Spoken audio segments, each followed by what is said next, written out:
Hello বন্ধুরা, চলে এসেছি আজকে আরও একটা নতুন কোরিয়ান ড্রামা সিরিজ নিয়ে। এই ড্রামাটির গল্প অনেকটা আমার ফেভারিট ড্রামা গবলিনের মতন। সো আই এম শিওর যে এর স্টোরি তোমাদের খুব ভালো লাগবে। তাই সময় নষ্ট না করে শুরু করা যাক আজকের এক্সপ্লেনেশন। শুরুতেই আমাদের বলা হয় 1500 বছর আগে কায়া এবং স্লিয়া নামক দুটি রাজ্যের মধ্যে বিশাল যুদ্ধ হয়, যেখানে কায়া হেরে যায়। আর বিজয়ী রাজ্য স্লিয়ার মেন সৈনিক ছিল লর্ড দোহা। জেনারেল তাকে অর্ডার দিয়েছিল কায়া রাজ্যের জেনারেলের পুরো ফ্যামিলিকে মেরে ফেলতে। যখন সৈন্যরা জেনারেলের মহলে আসে, ততক্ষণে জেনারেলের মেয়ে রিতাকে বেসমেন্টে লুকিয়ে দেয়া হয়েছিল। পরের দিন জেনারেলের পুরো ফ্যামিলিকে সবার সামনে হত্যা করা হয়। ওখানে জেনারেলের মেয়ে রিতাও ছিল, যে নিজের চোখের সামনে নিজের পরিবারকে মরতে দেখে। রাগে এবং দুঃখে দোহার দিকে সে তাকিয়ে প্রতিজ্ঞা করে যে সে একদিন দোহাকে মেরে ফেলবে। এরপর সে রাতের বেলায় চুপি চুপি মহলে ঢুকে দোহার উপরে অ্যাটাক করে। সিন এখানে কাট হয় আর আমাদেরকে দেখানো হয় দোহার মৃতদেহ, আর তার ওপরে দোহার আত্মা দেখতে পাই। ওখানে রিতাও ছিল, যে মরতেই যাচ্ছিল।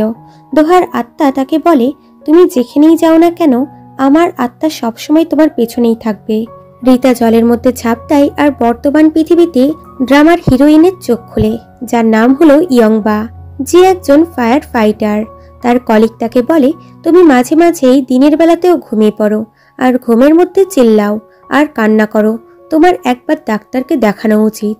সে বলে, তুমি চিন্তা করো না, এরকম আমার সাথে মাঝে মাঝেই হয়। আসলে ইয়ংবা রিতা এবং দোহার সিনগুলো স্বপ্নতে দেখছিল। তখন ফায়ার অ্যালার্ম বাজে, তো ইয়ংবা এবং তার পুরো টিম বেরিয়ে যায় আগুন থেকে মানুষকে বাঁচাতে। সবাইকে তারা তো বাঁচিয়ে নেয়, কিন্তু একটি লোক এবং তার ডগ ভিতরে আটকিয়ে যায়। ইয়ংবা লোকটিকে পিঠে বসিয়ে বাইরে নিয়ে আনে আর তার চেক আপ শুরু হয়ে যায়। ইয়ংবা তার ডগিকে সিপিআর দিতে লাগে, কারণ সে অজ্ঞান হয়ে গেছে। সবাই মনে করে ডগিটি মারা গেছে, কিন্তু ইয়ংবা সিপিআর দিয়াতে ডগিটির জ্ঞান ফিরে আর সবাই ফায়ার ফাইটার ইয়ংবার জন্য ক্ল্যাপিং করে। তার নিউজ ভাইরাল হয়ে যায় এবং তাকে টিভিতে অবধি দেখানো হয়। রাতের বেলায় বাড়ি যাওয়ার সময় ইয়ংবা বাসের মধ্যে দাঁড়িয়ে দাঁড়িয়ে ঘুমাচ্ছিল। এতে একটি মহিলা তাকে বসতে দেয়, তো সে বসে বসে ঘুমিয়ে পড়ে আর পাশে থাকা মংটির উপরে পড়ে যায়। এতে ছেলেটি আনকমফোর্টেবল হতে লাগে এবং সে ইয়ংবার ওপরে একটি আত্মা দেখতে পায়। ইয়ংবা বাস থেকে নেমে যাচ্ছিল, তখন সে নিজের ফোনটা পায় না। তখন ওই মঙ্ক এসে তাকে তার ফোনটি দিয়ে বলে, এটা আপনি বাসের মধ্যে ফেলে এসেছিলেন, তাই আমি এটা আপনাকে দিতে এলাম। সে তাকে থ্যাঙ্কস বলে। মঙ্ক বলে, আচ্ছা, আমরা কি আগেও কখনো দেখা করেছি? সে বলে, মনে হয় আপনি আমাকে টিভিতে দেখেছেন। এটা বলে সে ওখান থেকে চলে যায়। তো মঙ্ক আবারও তার পাশে ওই আত্মাটিকে দেখতে পায় এবং সে ভয় পেয়ে যায় আর বলে, আমার এখনো মনে আছে ওই অশুভ শক্তিটা। পাস্টে দেখা যায় মঙ্ক দৌড়াতে দৌড়াতে মেন মঙ্কের কাছে আসে। সে বলে, তুমি আমার কথা শুনলে না, তাই তো? সে বলে, আমি কিছুক্ষণের জন্যই রেখেছিলাম। সে বলে, এটা একটা প্রতিশোধী ভূত, যে বহু বছর ধরে ঘুরে বেড়াচ্ছে প্রতিশোধ নেওয়ার জন্য। তখন আমরা ছোট বয়সে ইয়ংবাকে দেখি, যার পাশে ওই আত্মাটাও ছিল। চিপমং ছোট মংকে বলে, তুমি ফিউচারে যখনই এই মেয়েটাকে দেখবে তখনই একে ইগনোর করে চলে যাবে। বর্তমানে সে বলে, তুমি এখনো এখানেই আছো। পরের সিনে ড্রামার মেন লিডকে দেখি, যার নাম হলো জিনু। সে একজন ফেমাস অ্যাক্টর আর এখন সে একটা ফায়ার ফাইটারের রোলে অ্যাক্টিং করছে। অ্যাক্টিং শেষ করেই সে বাচ্চাটিকে বলে, আচ্ছা, তুমি কত খাও, তুমি কত ভারী, দেখো আমার হাত ব্যথা হচ্ছে। যা শুনে বাচ্চাটি কাঁদতে লাগে। জিনু ডিরেক্টরকে বলে, দেখো বাচ্চাটা কাঁদছে, তাই আজকের শুটিং এখানেই বন্ধ হোক বলে সে চলে যায়। তার ম্যানেজার ডিরেক্টরকে বলে, আজকাল জিনু খুবই বিজি আছে, তাই ও খুবই ক্লান্ত হয়ে গেছে। ডিরেক্টর বলে, সে যাই হোক, জিনু একদম কাজে সিনসিয়ার না। রুমে এসে ম্যানেজার জিনুকে বলে, তোমার প্রবলেমটা কি? সে বলে, ওটাই তো কেউ বোঝে না, এটা কি ফালতু একটা কনসেপ্ট। সে বলে, এটা ফায়ার ফাইটার মিস ইয়ংবার চরিত্র। সে বলে, ও একটা ডগ কোলে নিয়ে আছে আর আমি একটা বাচ্চা, আমার হাতে ব্যথা হচ্ছিল, সে বলে, এই জন্যই বলেছিলাম জিম জয়েন করো, তুমি খুবই দুর্বল, এগুলো সবই তোমার স্ক্যান্ডাল ঢাকার জন্য করা হচ্ছে। সে বলে, হ্যাঁ আমিও তো করছি, বলে সে কন্টিনিউ বকবক করতে থাকে। সে বলে, প্লিজ তুমি আজ শুটিংটা করেই নাও। সে বলে, একদমই না, আমার হেসেলের সাথে ডেট আছে, বলে বেরিয়ে তার গার্লফ্রেন্ড হেসেলের কারে বসে যায়। ম্যানেজার তাকে থামানোর অনেক চেষ্টা করে, কিন্তু সে থামে না। রাস্তায় জিনু গাড়ি থেকে নেমে কফি কিনে আনে। এতে হেসেল বলে, তুমি যেখানে সেখানে নামো কেন, সবাই আমাদেরকে দেখছে। সে বলে, দেখুক, চলো আমরা আমাদের রিলেশনটা পাবলিক করে দিই। সে বলে, তুমি জানো আমি কেন তোমাকে ডেট করছি? সে বলে, আমার হ্যান্ডসাম ফেসের জন্য। সে বলে, কারণ তুমি একটা স্টার, কিন্তু তুমি জানো স্টারকে কাছ থেকে দেখতে একটা পাথরের মতন লাগে। আসলে হেসেল এখন একদমই জিনুর ওপরে ইন্টারেস্টেড নয়, কিন্তু এই ব্যাপারটা জিনু কিছুতেই মাথার মধ্যে ঢোকাতে পারছে না, কারণ সে হেসেলকে খুবই ভালোবাসে। পরের সিনে আমরা জিনুর দাদা মিনুকে দেখতে পাই, যে বিগিনিং এন্টারটেনমেন্ট গ্রুপের সিইও। জিনু এর কোম্পানির আন্ডারেই কাজ করে। মিনু সবাইকে বলে, আজকে শুট রিশিডিউল করো। একটা এমপ্লয়ার বলে, ফটোটা সরানোর জন্য নিউজের কোম্পানি অনেক টাকা চাইছে, আর আমাদের কাছে এত সময় নেই। মিনু লয়ারকে বলে, যত টাকা লাগে তত টাকা দাও, কিন্তু এই স্ক্যান্ডালটা বন্ধ করা হোক। এদিকে জিনু শপিং করে আসছিল, আর তখন লিফট থেকে আরেকজন অ্যাক্টর বেড়ায়, যার নাম হলো তেজু। জিনু বলে, আমি তোমাকে কোথাও দেখেছি। সে বলে, যখন কেউ তোমাকে হাই হ্যালো করছে না, তার মানে বুঝে নিবে যে ও তোমাকে ইগনোর করছে। সে বলে, আমরা সিওর বার্থডেতে দেখা করেছি। তেজু বলে, হ্যাঁ আমরা দুজনাই সেম ইনভাইটেড ছিলাম। সে বলে, সেম নয়, আমি গিফট নিয়ে এসেছিলাম আর তুমি টাকা। কোনো ব্যাপার না, আমি বুঝি তোমার ড্যান্স করার মতন ট্যালেন্ট নেই, তাই তুমি গান করো। এতে তেজু রেগে গিয়ে তাকে মারতে আসছিল। ম্যানেজার তাকে থামাই। তেজু বলে, আগে তুমি তোমার স্ক্যান্ডেলের উপরে গুরুত্ব দাও, আর হেসেলকে বিরক্ত করো না, যেটার মানে জিনু বুঝতে পারে না। তো তেজু বলে, তুমি জানো না আমি আর তেজু একসাথে একটা হিস্ট্রিক্যাল ড্রামাতে শুট করছি? এরপর জিনু বলে, হেসেল কেন আমার কাছে এটা লুকালো? ম্যানেজার বলে, কারণ ও তোমার উপরে ইন্টারেস্টেড নয়, ও তোমার থেকে দূরে থাকতে চাইছে। সে বলে, এটা হতে পারে না, ওই হিস্ট্রিক্যাল ড্রামাতে আমি হেসেলের সাথে রোল করব। এরপর সে মিনুকে এসে রোলের ব্যাপারে বলে। দাদা বলে, তুমি ফায়ার ফাইটার স্যুটের মন দাও, আর হেসেল আমার আন্ডারে কাজ করবে। জিনু রাগ করে ওখান থেকে উঠে চলে যায়। মিনু লয়ারকে বলে, মিস্টার সিওকে এর খবর কি? সে বলে, আমি শুনেছি ও জেল থেকে ছাড়া পেয়েছে। এদিকে ওই গরিব লোকটি ইয়ংবাকে নিজের কার্ড দেয়, যেখানে লেখা ছিল বিগিনিং এন্টারটেনমেন্ট গ্রুপ মিস্টার সিউক, অর্থাৎ মিনু এর কথাই বলছিল। এর এরকম অবস্থা কি করে হলো সেটা আমরা পরে জানবো। এরপর ইয়ংবাকে দেখি, যে ছোটবেলাকার কথা ভাবছিল। যখন সে মা বাবাকে ডাকছিল, তখনও দোহার আত্মা তার সাথেই ছিল। তখন তার ঘুম ভেঙে যায়, আর আমরা পাস্টের লাইফ দেখতে পাই, যেখানে রীতা এবং দোহা একসাথে ছিল, আর রীতা দোহার জন্য গান গাইছিল। বর্তমানে দোহার টাচ করাতেই ইয়ংবা নর্মাল হয়ে যায়, আর দোহা ওখান থেকে চলে যায়। এদিকে জিনু এবং হেসেল একসাথে ছিল। জিনু বলে, তুমি সত্যিটা আমাকে বলনি কেন?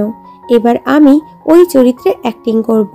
সে বলে, সবকিছু আগে থেকে ডিসাইড হয়ে গেছে, তাছাড়া তুমি তো হিস্ট্রিক্যাল ল্যাঙ্গুয়েজ উচ্চারণ করতেই পারো না। সে বলে, আসলে আমি তোমাকে হারাতে ভয় পাই। সে বলে, জানো তুমি হলে একমাত্র ব্যক্তি যার সাথে আমি এতদিন ধরে রিলেশনশিপে ছিলাম, বলে তাকে কিস করে। এরপর যখন ম্যানেজার জিনুর বাড়িতে আসে, কারণ তারা শুটের জন্য দেরি হচ্ছে, সে জিনুর কপালে চিট দেখতে পাই, যেখানে লেখা ছিল, আমি হেসেল তোমার সাথে ব্রেকআপ করছি। যা পড়ে সে প্রচন্ড রেগে যায়, আর জিনুকে ডাকে, বাট সে তো উঠে না, তাই সে তাকে হসপিটালে নিয়ে আনে। মিনুও ওখানে আসে। জিনু বলে, আমার পায়ে খুব ব্যথা হচ্ছে, শো ক্যান্সেল করে দাও। ম্যানেজার বলে, শো ক্যান্সেল করা যাবে না, ফায়ার এজেন্সির লোকজন চলে এসেছে, আর রিপোর্টাররাও পৌঁছে গেছে। বাইরে এসে ম্যানেজার মিনুকে ওই চিঠি দেখায়। মিনু বলে, জিনুকে এই ব্যাপারে কিছু বলো না, যতক্ষণ না এই শ্যুটটা শেষ হচ্ছে।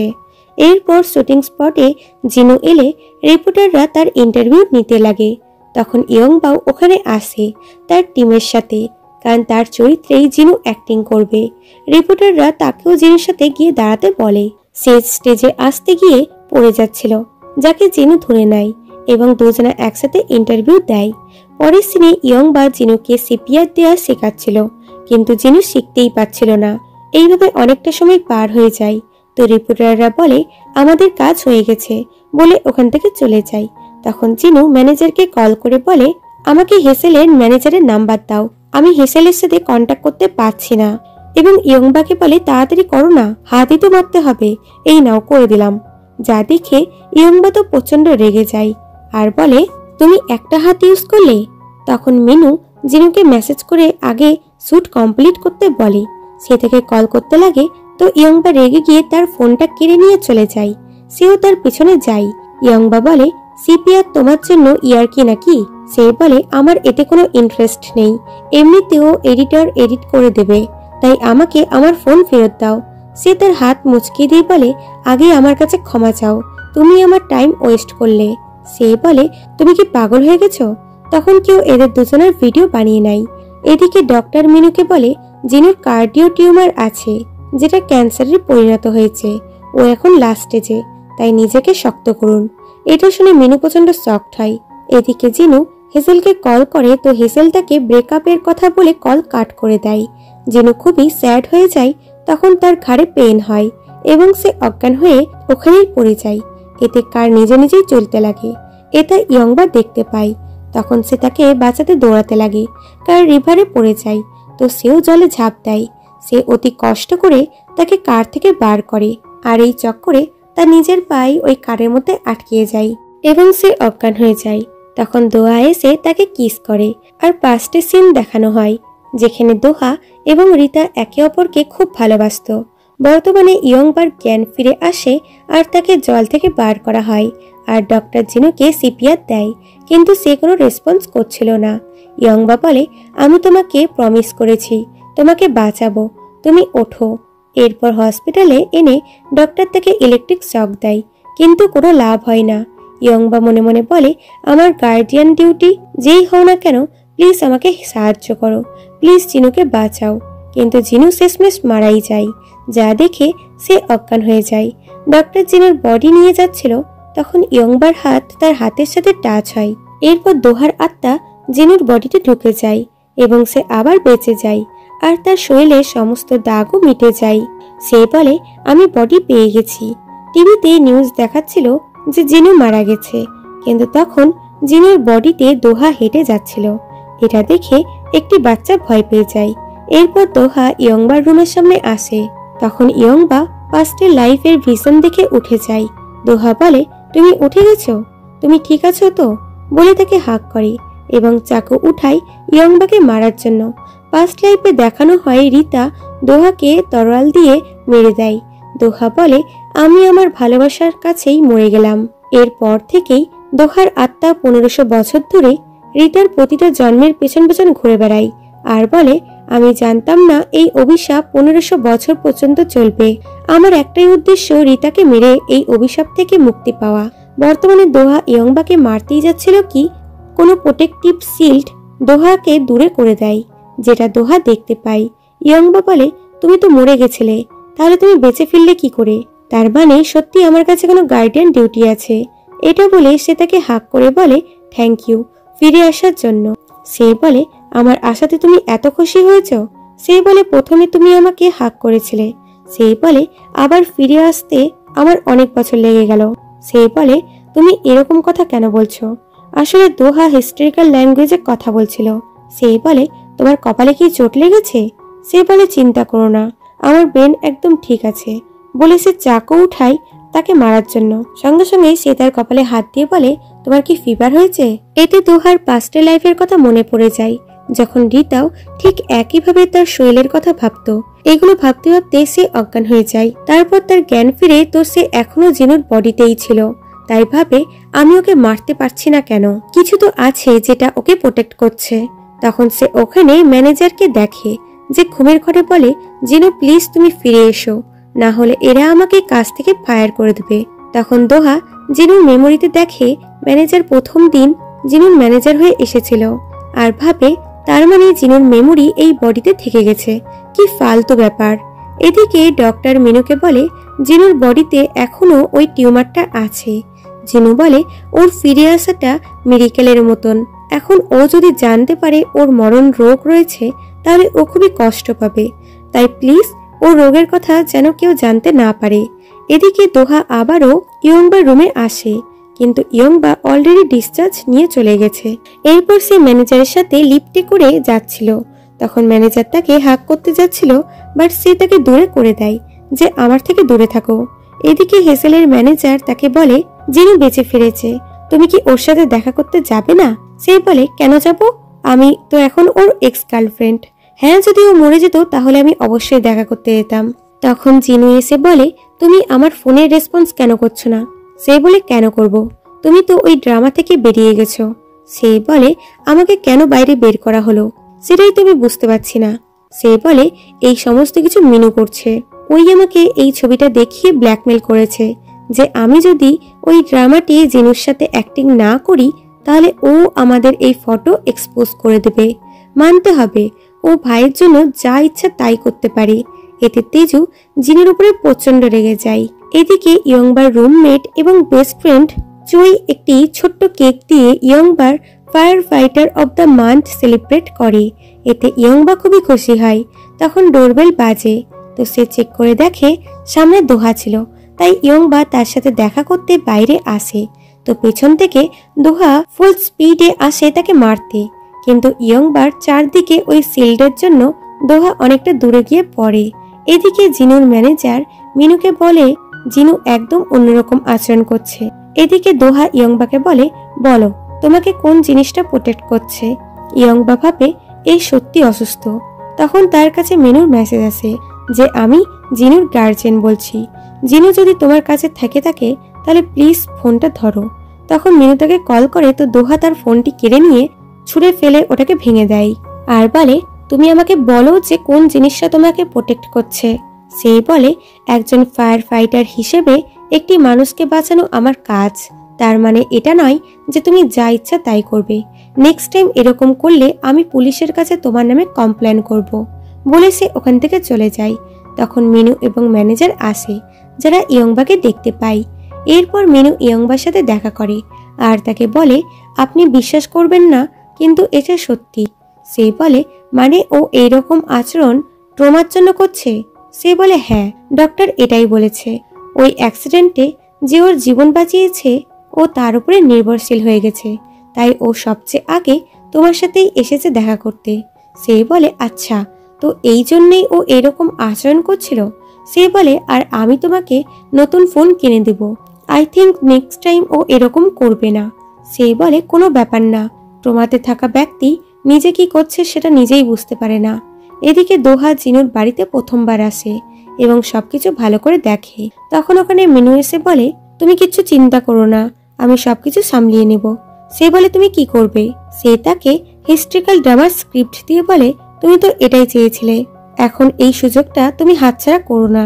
এরপর দোহা ড্রামার গল্পগুলো পড়ছিল, যেখানে লেখা ছিল ওই প্রিন্সেসের কাছে একটি তাবিজ আছে যেটা তার পুরো রাজ্যকে প্রোটেক্ট করে, তাই যদি প্রিন্সেসকে মারা যায় তাহলেই তাবিজের শক্তিও শেষ হয়ে যাবে। এতে দোহার পাস্টের কিছু সিন মনে পড়ে। যখন ইয়ংবা ছোট ছিল তখন মং তাকে একটি তাবিজ দেয়, যার পর থেকেই মং দোহাকে দেখতে পায়। এতে তার মনে হয় ইয়ংবার কাছে একটি তাবিজ আছে যেটা ওকে প্রোটেক্ট করছে, আর বলে এটা সত্যি ভালো সুযোগ যেটা নেক্সট টাইম পাবো না। সিন পাস্টের লাইফে যায়, যেখানে রিতা চুপি চুপি দোহার মহলে আসে। এদিকে দোহার বারে বারে যুদ্ধের সিন মনে পড়ছিল, যার কারণে সে ঘুমাতে পারছিল না। তখন রিতা এসে তার উপরে অ্যাটাক করে, বাট সে এতটাই শার্প ছিল যে সে রিতাকেই উল্টিয়ে দেয় এবং বলে কে পাঠিয়েছে তোমাকে?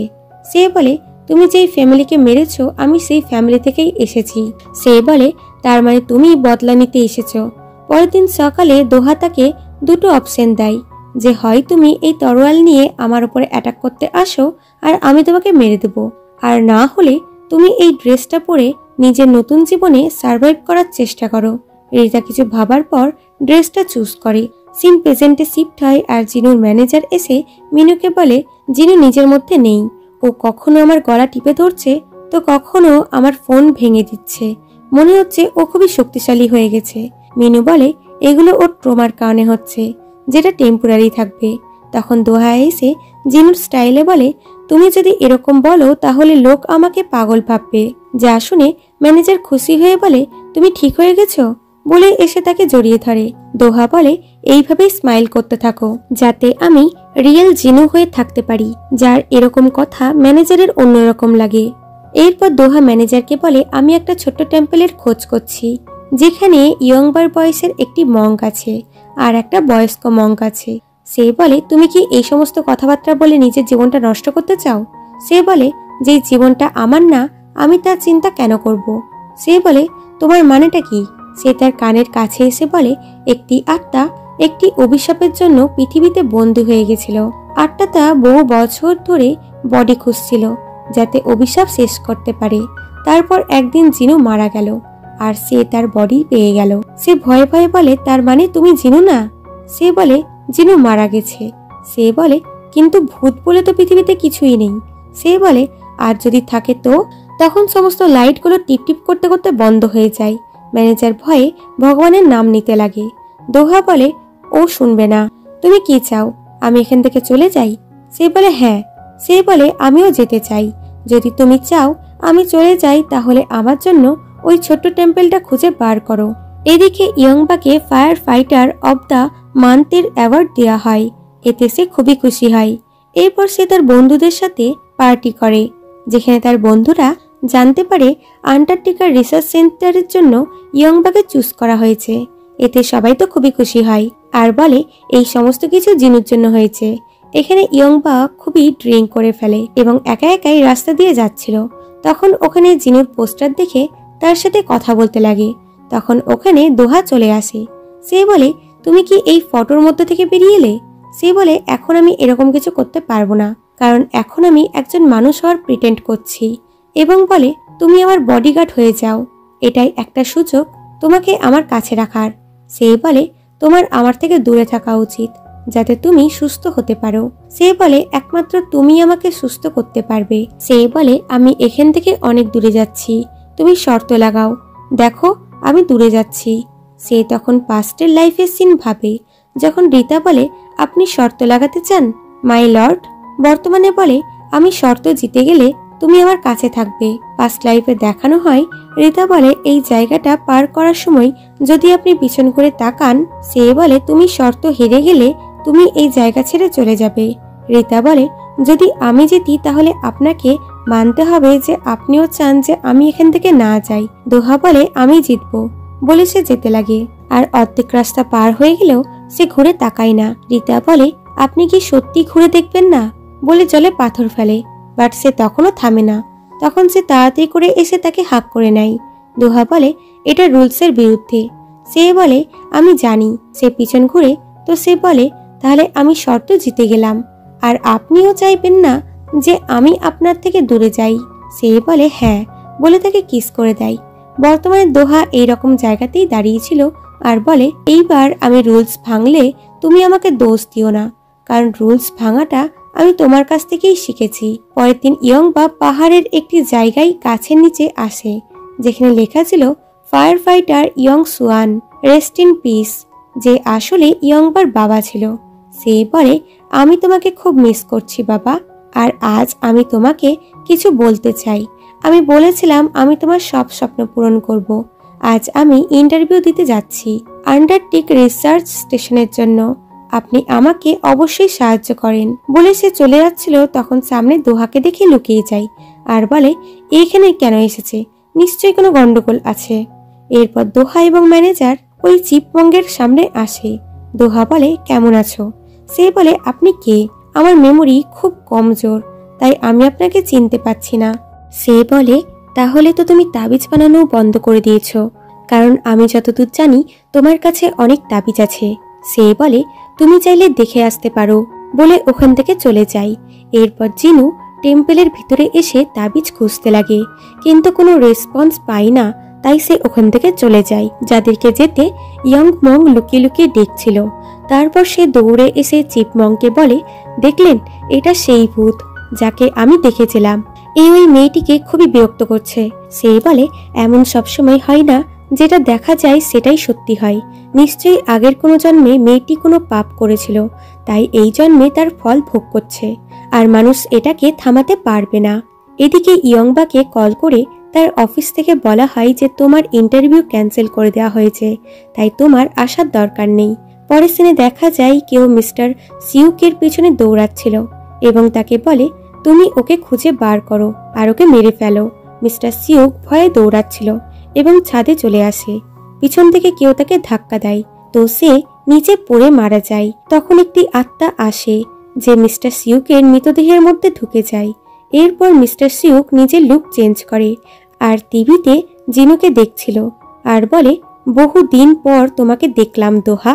মানে এটা যেই আত্মাই হোক না কেন, সে 1500 বছর ধরে ঘুরছে এবং এর সাথে দোহা এবং রিতার কোনো কানেকশনও রয়েছে। সিন পাস্ট লাইফে শিফট হয় আর আমরা একটি লোকের সামনে সবাইকে মাথা নত করতে দেখি।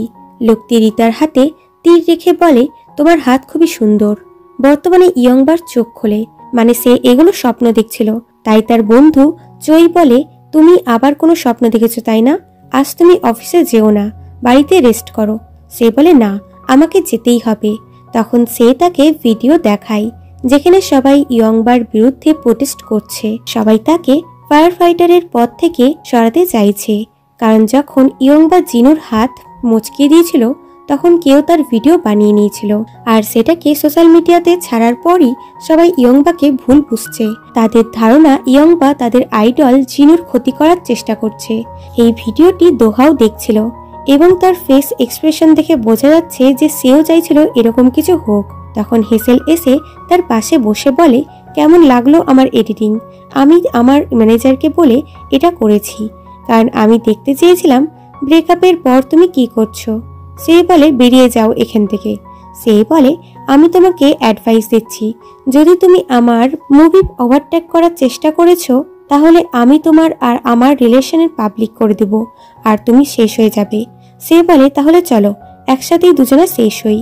সে বলে মানে? সে বলে তুমি বুঝতে পারছো না তাই না বোকা। এই ডায়লগটা একসময়তে হেসেল জিনুকে বলেছিল জিনুর অ্যাক্সিডেন্টের সময়। জিনু বলেছিল প্লিজ আমার সাথে এরকম করো না, হতে পারে এটা আমার শেষ শো। সে বলে বেশি চিপ হও না, চলে যাও এখান থেকে, আমার তোমাকে দেখে খুবই বিরক্ত লাগছে।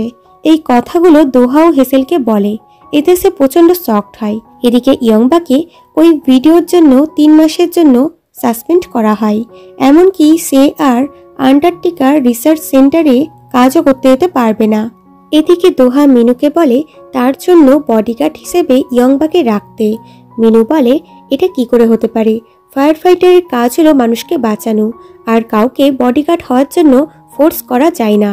সে বলে আমি তোমাকে অর্ডার করছি না, এটা আমার লাস্ট উইশ। সে মিনুকে ইমোশনালি ব্ল্যাকমেল করে, আর মিনু যেহেতু তার ভাইয়ের জন্য সবকিছু করতে পারে তাই সে ইয়ংবার সাথে কথা বলতে রাজি হয়ে যায়।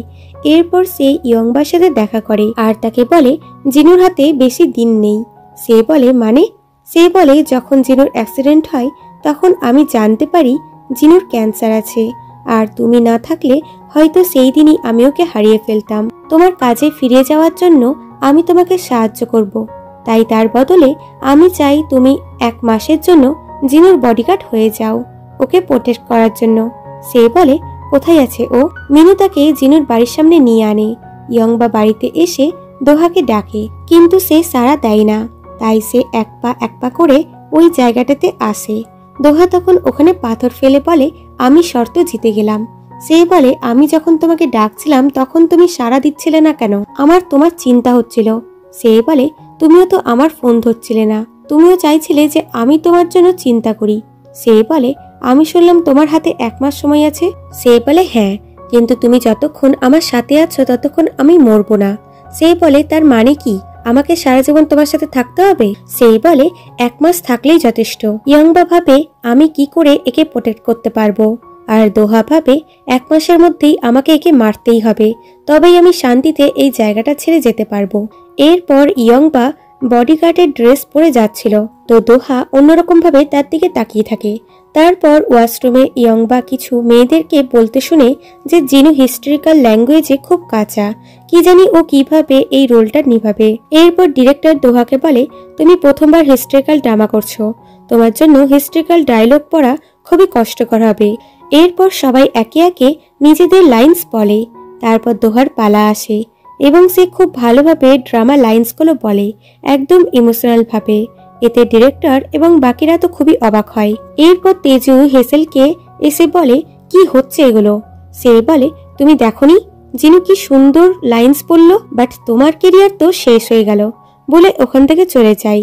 তখন তার কাছে মিস্টার সিউক আসে, যে টাইট করে তার হাতটা ধরে নেয় আর বলে একবার ও মরে গেলে সবকিছু নর্মাল হয়ে যাবে, এবং সে তেজুকে হিপনোটাইজ করে দেয়। এদিকে দোহার মনে পড়ে যায় ছোটবেলাতে ইয়ংবা তাবিজটা ছিঁড়ে ফেলেছিল, কারণ তার জন্য তার বন্ধুরা তাকে নিয়ে মজা করছিল। তাই তার বাবা একটি বিট নিয়ে সেটাকে ব্রেসলেট বানিয়ে তাকে পরিয়ে দিয়েছিল। সে রাস্তায় দাঁড়িয়ে এগুলো ভাবছিল, তখন তেজু কার চালিয়ে তাকে মারতে আসছিল। এটা দেখে ইয়ংবা তাড়াতাড়ি করে দোহাকে সরিয়ে দেয়, যার ফলে তার নিজেরই অ্যাক্সিডেন্ট হয়ে যায় এবং তার হাতের ব্রেসলেটটি ওখানেই ভেঙে যায়। দোহা বলে, আমি বলেছিলাম তোমাকে অন্য কারো হাতে মরতে দেব না, তুমি একমাত্র আমার হাতে মরবে।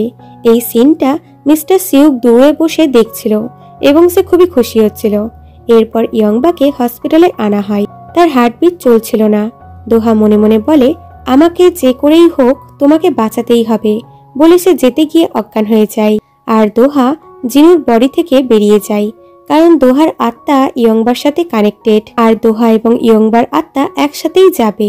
পাস্ট লাইফে দেখা যায় রিতা ড্রেস চুজ করার পর দোহার মহলে একজন মেড হয়ে থেকে যায়, আর সে দোহাকে দেখে ভাবে, তুমি কি ভাবলে আমি এত সহজে গিভ আপ করে দেব?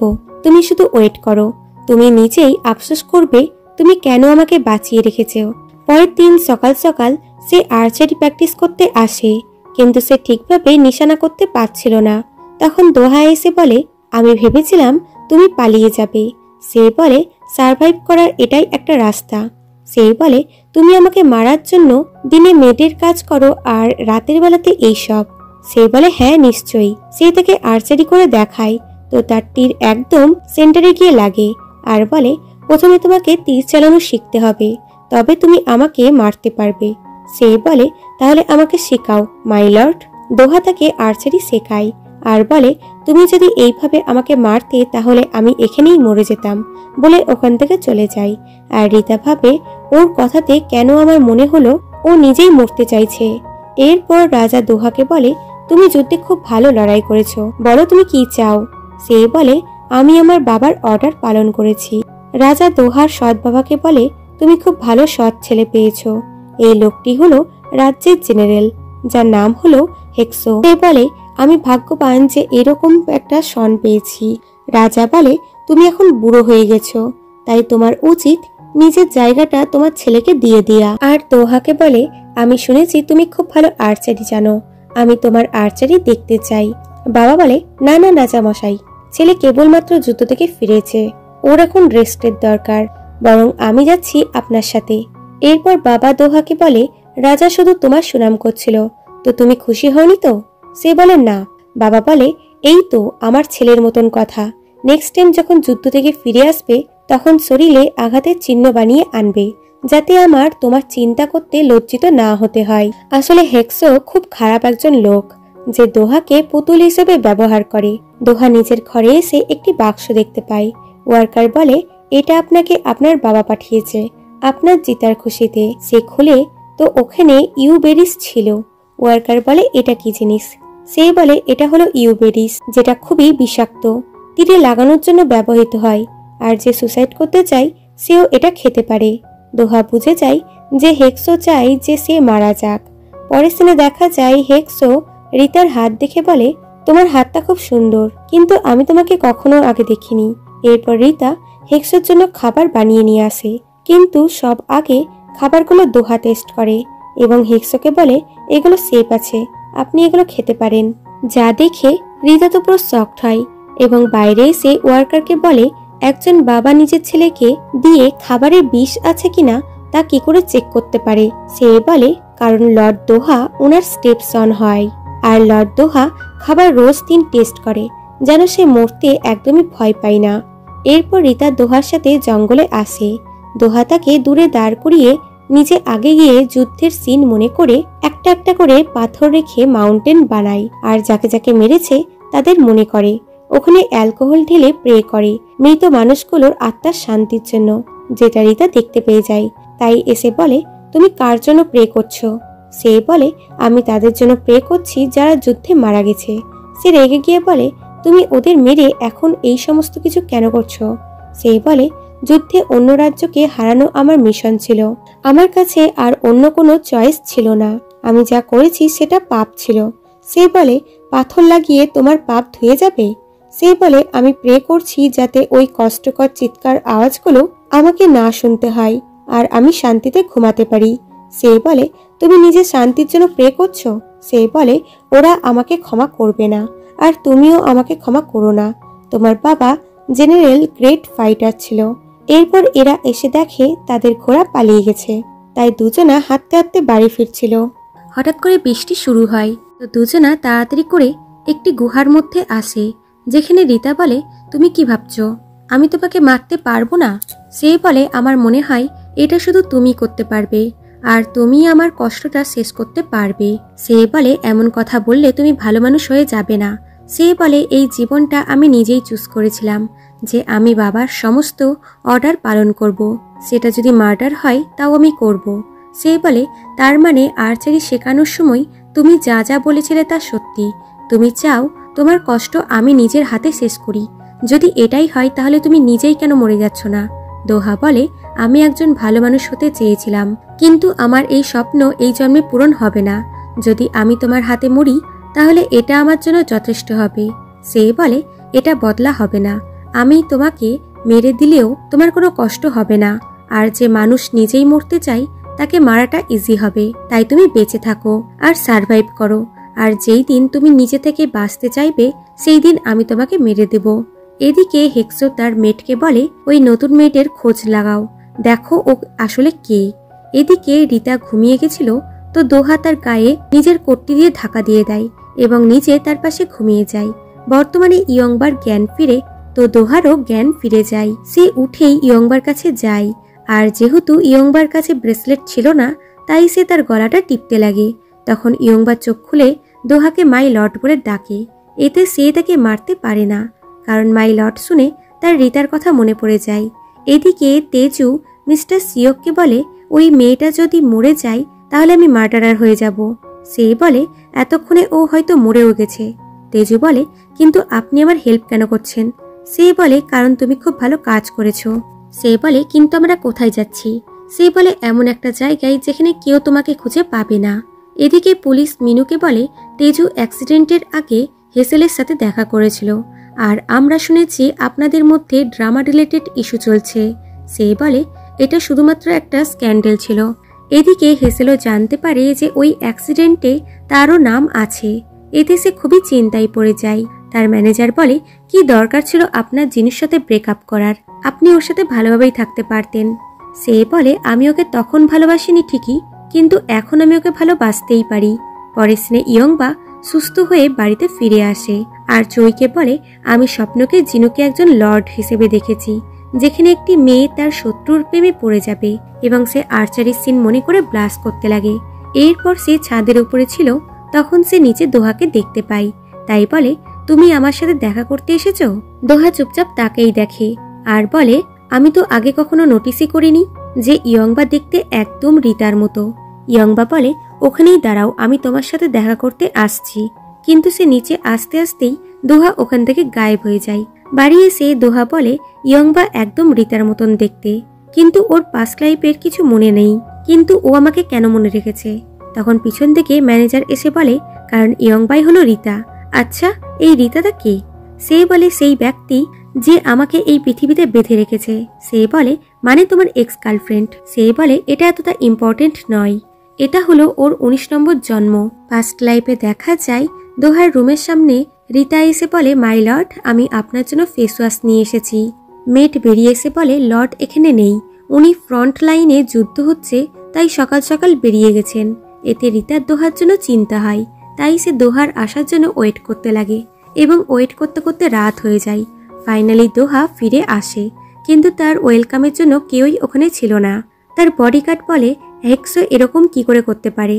যুদ্ধে জিতার পর গ্রেট জেনারেলের সাথে এরকম করাটা তার উচিত হয়নি। তখন রিতা দৌড়াতে দৌড়াতে ওখানে আসে, যাকে দেখে দোহা শকড হয়, কিন্তু রিতা কিছু না বলেই তার পাশ দিয়ে চলে যায়। এদিকে মেড হেক্সোকে রিতার পোর্ট্রেট দেখিয়ে বলে, এ হলো কায়া রাজ্যের জেনারেলের মেয়ে, আমি কি একে বন্দি করে নেব? সে বলে, না, ও আমাদের শত্রুর মেয়ে, তারপরও দোহা ওকে কেন রেখেছে? এদিকে রিতা একা ছিল, তখন দোহা এসে বলে, তুমি কি আমার জন্য চিন্তা করছিলে?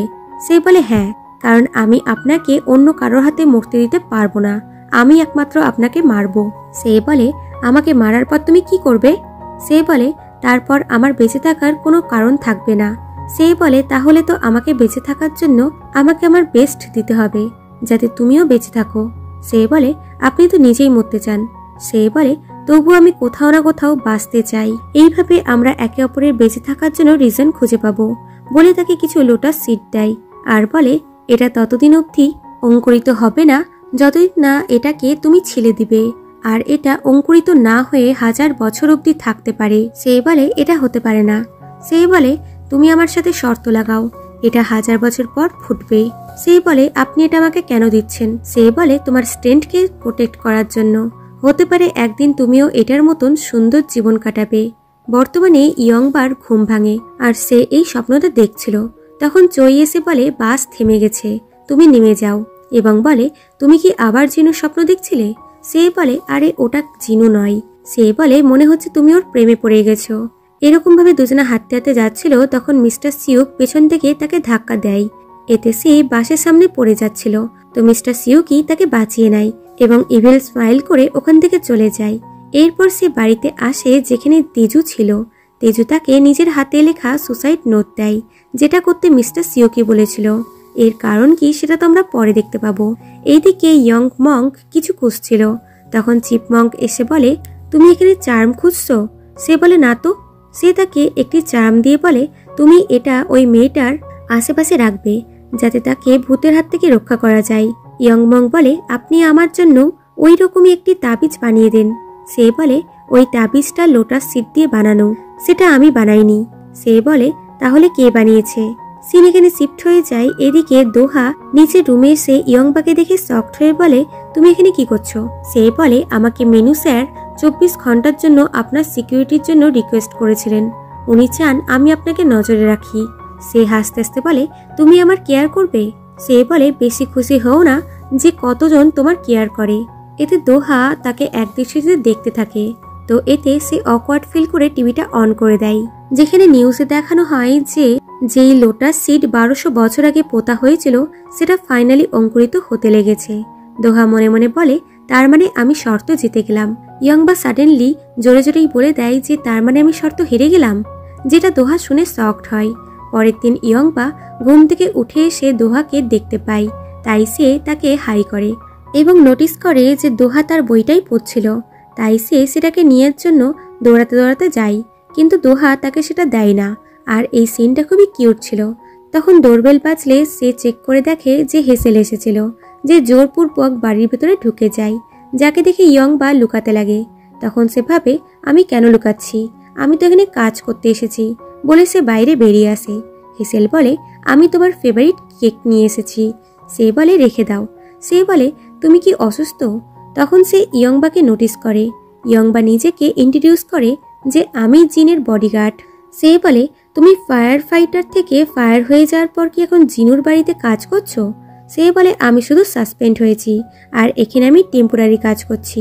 সে দোহাকে বলে, কি চলছে এগুলো? সে বলে, ও তো তোমাকে বলেই দিল। সে বলে, আমি তোমার সাথে একা একা টাইম স্পেন্ড করতে চাই, তুমি চাইলে ও এখান থেকে চলে যেতে পারে। ইয়ংবা বলে, জিনু চাইলে আমি এখান থেকে চলে যাব। দোহা কাপকেপগুলো নিচে ফেলে দিয়ে বলে, যাও এখান থেকে। হেসেল বলে, আমি এখন চলে যাচ্ছি ঠিকই, কিন্তু আমাদের আবার একসাথে হয়ে যাওয়া উচিত, বলে ওখান থেকে চলে যায়। এরপর ম্যানেজার এদেরকে কোথাও নিয়ে যাচ্ছিল আর ভাবে 1500 বছর পর এই লোকটি তার প্রিয় মানুষটিকে খুঁজে পেয়েছে, তারপরও ওর সাথে ভালোভাবে থাকতে পারছে না, মনে হচ্ছে আমাকেই কিছু করতে হবে। এবং সে ইয়ংবাকে বলে, তুমি কি ধরনের নোবেল পছন্দ করো? সে বলে, আমি ফ্যান্টাসি পছন্দ করি। সে বলে, রোমান্টিক? সে বলে, না, তবে যদি কোনো মেয়ে তার শত্রুর ওপরে বাবা মায়ের মৃত্যুর বদলা নিতে গিয়ে শেষমেশ তাকেই প্রেম করে বসে, তো এরকম ড্রামা আমি পছন্দ করি। দোহা ভাবে, এ তো একদম রিতার স্টোরি বলছে। এরপর এরা আর্চারি প্র্যাকটিসের জায়গাতে আসে, কারণ হিস্ট্রিক্যাল ড্রামা শুটিং করতে গিয়ে জিনুকে আর্চারি শ্যুট করতে হবে। এখানে আর্চারি মাস্টার ডিরেক্টরকে বলে, জিনু করতে পারবে তো? হেসেল তাও একটু আধটু জানে, কিন্তু জিনু তো প্রথমবার আর্চারি করছে। ডিরেক্টর বলে সব পারবে, অ্যাক্টিংই তো করতে হবে। এখানে ইয়ংবা এবং দোহাকে একসাথে দেখে হেসেল তো খুবই রেগে যায়। তারপর সে আর্চারি করে, যেটা খুবই খারাপ ছিল। তারপর সেটাকে দোহাকে দিয়ে বলে, নার্ভাস হবে না, আমি এখানেই আছি। সে বলে, হটো এখান থেকে। এরপর সে নিশানা লাগায়, যার এক্সপ্রেশন দেখে ইয়ংবার স্বপ্নে দেখা দোহার কথা মনে পড়ে যায়। এখন দোহার তীর একদম নিশানাতে লাগে, যা দেখে সবাই তো শকড হয়। আর নেক্সট তীরও একদম সেন্টারে লাগে, যা দেখে ইয়ংবা খুবই কনফিউজ হয়। এরপর সে দোহাকে সাইডে নিয়ে এনে জিজ্ঞাসা করে, তুমি বলেছিলে তুমি কোনোদিনও তীর চালাওনি, তাহলে তুমি এটা কি করে করলে? সে বলে, বহু যুগ পার হয়ে গেল, আমি তীর চালাইনি। সে বলে, তার মানেটা কি? সে বলে, তুমি যেই দিন হসপিটাল থেকে এসেছো সেই দিন তুমি আমাকে মাই লর্ড বলে ডেকেছ, এটা তুমি কি বুঝতে পারছো না? সে বলে, ওই দিন হসপিটালে তুমি ছিলে? সে বলে, আগে আমার কোশ্চেনের উত্তর দাও, তুমি আমাকে স্বপ্নতে দেখো তাই না? সে বলে, ওই ব্যক্তিটা তুমি না, ও তোমার মতন দেখতে। আর এই জিনিসটাই আমি নিজেই খুবই বিরক্ত হয়ে গেছি, আর তুমি আমাকে আরও বেশি কনফিউজ করে দিচ্ছ। সে বলে, তুমি আমাকে স্বপ্নতে দেখেছ 1500 বছর পুরনো দোহাকে। এরপর ইয়ংবা লিফটে ওঠে তো দোহাও তার সাথে ওঠে, আর ইয়ংমঙ্গ ওই লিফটেই উঠে যায়। আর দোহাকে বলে, তোমার এখানে আসার রিজন কি? সে বলে, যদি বলে দিই তাহলে কি তুমি আমার হেল্প করবে? সে বলে, হ্যাঁ নিশ্চয়ই, যাতে তুমি যেখান থেকে এসেছো সেখানে সেফলি চলে যাও। বলে ওই চার্মটি তার বডিতে লাগিয়ে দিয়ে বলে, এভিল স্পিরিট চলে যাও এখান থেকে। তখন ইয়ংবা মঙ্গের হাত মুচকিয়ে দিয়ে বাইরে বার করে দেয়। দোহা চামটি ছিঁড়ে ফেলে বলে, এটা আমার কিছু করতে পারবে না। যা শুনে মং ভয়ে পালিয়ে যায়। এদিকে দোহা হঠাৎ করে অজ্ঞান হয়ে যায়। ইয়ংবা তার জন্য খুবই চিন্তা করতে লাগে এবং পালস চেক করে দেখে যেটা কাজ করছিল না। তখন সে জিনুর বডি থেকে দোহাকে বেরোতে দেখে। ইয়ংবা তাকে দেখে মাই লর্ড বলে ডাকে। তখন ওখানে মিনু আসে, যে জিনুকে এইভাবে পড়ে থাকতে দেখে প্রচণ্ড ভয় পেয়ে যায় এবং ইয়ংবার উপরে চিল্লিয়ে বলে, কি হয়েছে ওর? তখন জিনুর বডিতে দোহার আত্মা আবারও ঢুকে যায় এবং তার জ্ঞান ফিরে। জিনু তাকে হাঁক করে বলে, আমি ভাবলাম আমি তোমাকে হারিয়ে ফেলেছি। সে বলে, আমি শুধু অজ্ঞান হয়ে গেছিলাম। বাট ইয়ংবাদও খুবই শক ছিল। সে মিনুর কাছে কিছুদিনের জন্য ছুটি চেয়ে বাড়িতে চলে যায়। রাতে শুয়ে শুয়ে সে খুবই ভয় পাচ্ছিল যে আমি শিওর ছিলাম ওটা লর্ডই ছিল, কিন্তু স্বপ্নের ব্যক্তি বাস্তবে কি করে আসতে পারে? মনে হচ্ছে আমার হ্যালোসিনেশন হচ্ছে।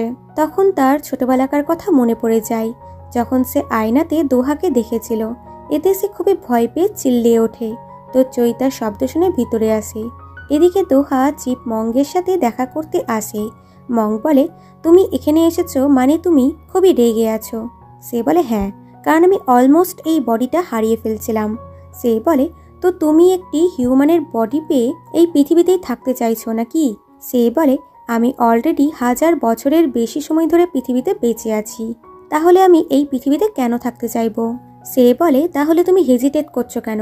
একটা আত্মা হিউম্যান বডিতে আটকে গেছে, তার মানে তার মনে কোনো ব্যক্তিকে নিয়ে গভীর ঘৃণা এবং রাগ আছে। তো তুমি আগে সেটাকে সলভ করো, যাতে তুমি এখান থেকে যেতে পারো। দোহা বলে, তার মানে তুমি সব জানো, এবং ওখানকার কিছু জিনিসপত্র ভেঙে দেয় আর বলে, আমি আমার রাগ রিসলভ করতে আর এখান থেকে যেতেই এসেছি। আমি ওকে মারতে পারছি না মানেই কিছু কারণ আছে, তাই তুমি আমাকে নেক্সট টাইম বিরক্ত করবে না। যদি এরকম করো তাহলে তোমার সাথে খুব খারাপ হবে। বলে সে চলে যাচ্ছিল। চিপমঙ্ক বলে, গভীর ঘৃণা এবং রাগ এতে কোনো কিছুর প্রবলেমের সলভ হয় না, কখনো কখনো তাকে কাছ থেকে জানতে হয়। রাতের বেলায় ইয়ংবা চোয়ের সাথে ড্রিঙ্ক করতে থাকে। কিছুক্ষণের মধ্যে চৈও ড্রাঙ্ক হয়ে ঘুমিয়ে পড়ে। যখন তার চোখ খুলে তখন ইয়ংবা ওখানে ছিল না। ওখানে জিনুর ম্যানেজার এসে বলে, আমি জিনুর ম্যানেজার, আপনি ইয়ংবার চিন্তা করবেন না, ও একদম ঠিক আছে। এদিকে ইয়ংবা ড্রাঙ্ক হয়ে মাঠের চেয়ারে শুয়েছিল। তখন দোহা এসে বলে, আমি যদি তোমাকে না মারি তাহলে এই অভিশাপ কখনোই শেষ হবে না। বলে তাকে মারতে যাচ্ছিল কি ইয়ংবা তার হাত ধরে নেয় আর বলে, মাই লর্ড, আপনি আমাকে ফলো করছেন কেন? এবং তার ফেস টাচ করে বলে, তুমি একদম আমার লর্ডের মতন, কিন্তু আপনি এখান থেকে না গেলে আমি এখনই চলে যাচ্ছি। বলে সে মাঠের মধ্যেই খুঁজতে লাগে আর দোহা খুব ভালোবাসার চোখে তার দিকে তাকিয়ে থাকে। রাস্তায় যেতে যেতে ইয়ংবা বলে, আমি লর্ড দোহা এবং জিনু দুজনকেই হারাতে চাই না। সে বলে, তুমি জানো না দোহা কি হয়েছিল? সে বলে, জানি না। লাস্ট টাইম উনি আমাকে লোটাস সিড দিয়েছিলেন। বলতে বলতে সে পড়ে যাচ্ছিল, তো সে তাকে ধরে নেয় আর হাক করে নেয়। এতে ইয়ংবা তার জোরে জোরে বাজা হার্টবিট শুনতে পায়। পরের দিন সকালে জয় ইয়ংবাকে ঘুম থেকে ডাকে। ইয়ংবার তখন কালকে রাতের কথা মনে পড়ে যায়। এতে সে খুবই শকড হয়। এদিকে দোহাও শক ছিল যে সে এখনও তাকে মারতে পারছে না কেন, তার মানে সে এখনও তাকে ভালোবাসে। এদিকে মিনু লয়ারকে মিস্টার সিউকের ফটো দেখিয়ে বলে, এই মনে হয় জিনুকে মারতে চাইছে, কারণ লাস্ট টাইম একে তেজুর সাথে দেখা গেছে, তুমি এর খোঁজ নাও। এদিকে তেজু নিজের সুসাইড নোট নিজের হাতে ইমেল করতে আসে মিস্টার সিউকের কথায়, কারণ সে চায় তেজু ক্যামেরাতে আসুক। এতে বোঝা যাচ্ছে যে মিস্টার সিউকের এখন তেজুকে নিয়ে কী প্ল্যান। এদিকে ইয়ংবা জিনুর বাড়িতে আসে নিজের জামা কাপড় নিতে। দোহা বলে, তুমি এরকম করছো কেন? সে বলে, আমি সত্যি তোমার চিন্তা করি, কিন্তু এখন আমার চলে যাওয়াটাই উচিত। আর আমি চাই না আমাদের মধ্যে কোনো মিসআন্ডারস্ট্যান্ডিং থাকুক। আমি তোমাকে আমার স্বপ্নের পার্সনের কথা বলেছিলাম যে আমার সামনে ও চলে এসেছিল যখন তুমি অজ্ঞান হয়ে গেছিলে, আর কাল আমি ড্রাঙ্ক ছিলাম, তাই তোমাকে ওই পার্সন ভেবে ফেলেছিলাম। সে বলে, আমি কাল তোমাকে সব কিছু বলে দিয়েছি, কিন্তু তোমার তো কিছুই মনে নেই। বাইরে আসতেই মিনু ওখানে আসে, যে ইয়ংবাকে বলে, তুমি কি চলে যাচ্ছ? তোমাদের দুজনের মধ্যে কি চলছে? আমি আজকাল দেখছি জিনু তোমার উপরে একটু বেশি ডিপেন্ডেন্ট হয়ে যাচ্ছে। এতে ইয়ংবা খুবই কনফিউজ হয় এবং তার মনে পড়ে যায় যখন মঙ্ক ট্রু চার্মটি দোহার বডিতে লাগিয়েছিল, তখনই দোহার ভিতর থেকে আত্মাটি বেরিয়ে এসেছিল। সে রিসেপশন লিস্ট থেকে চেক করে মঙ্গের ঠিকানা পায়। রাতের বেলায় লয়ার মিস্টার সিউকের সাথে দেখা করতে যাচ্ছিল, তখন তার গাড়ির সামনে কেউ চলে আসে, যেটা তেজু ছিল। তখন মিস্টার সিউক এসে বলে, তুমি একে মেরে ফেললে? এদিকে ইয়ংবা টেম্পলে আসে। চিপমঙ্ক তার হাত দেখে বলে, ওই তাবিজটা আমি কোথা থেকে পেয়েছিলাম সেটা আমি জানি না, কিন্তু ওটা এতটাই শক্তিশালী যে যে করেই হোক ওটা নিজের ওনারের কাছে চলেই যায়। সে বলে, তাহলে ওই চার্মটি কি ছিল? সে বলে, এর চেয়ে বেশি আমি তোমাকে কিচ্ছু বলতে পারবো না, কিন্তু তুমি এত দূর এসেছো তো তোমার মধ্যে কিছু তো ফিলিংস এখনো থেকে গেছে। তখন ইয়ংবার মনে পড়ে যায় যে দোহা যখন তাকে নিজের থেকে দূরে করে, তখন সে বলে, তোমার হার্টবিট? সে বলে, এই হার্টবিটটা আমার না। সে বলে, তাহলে কার? সে বলে, আমি বেঁচেই নেই, আমি শুধু কিছুদিনের জন্য জিনুর বডির বড় করেছি। তখন ইয়ংবা দোহাকে কল করে ডাকে। এরপর দোহা এবং ইয়ংবা সামনাসামনি ছিল।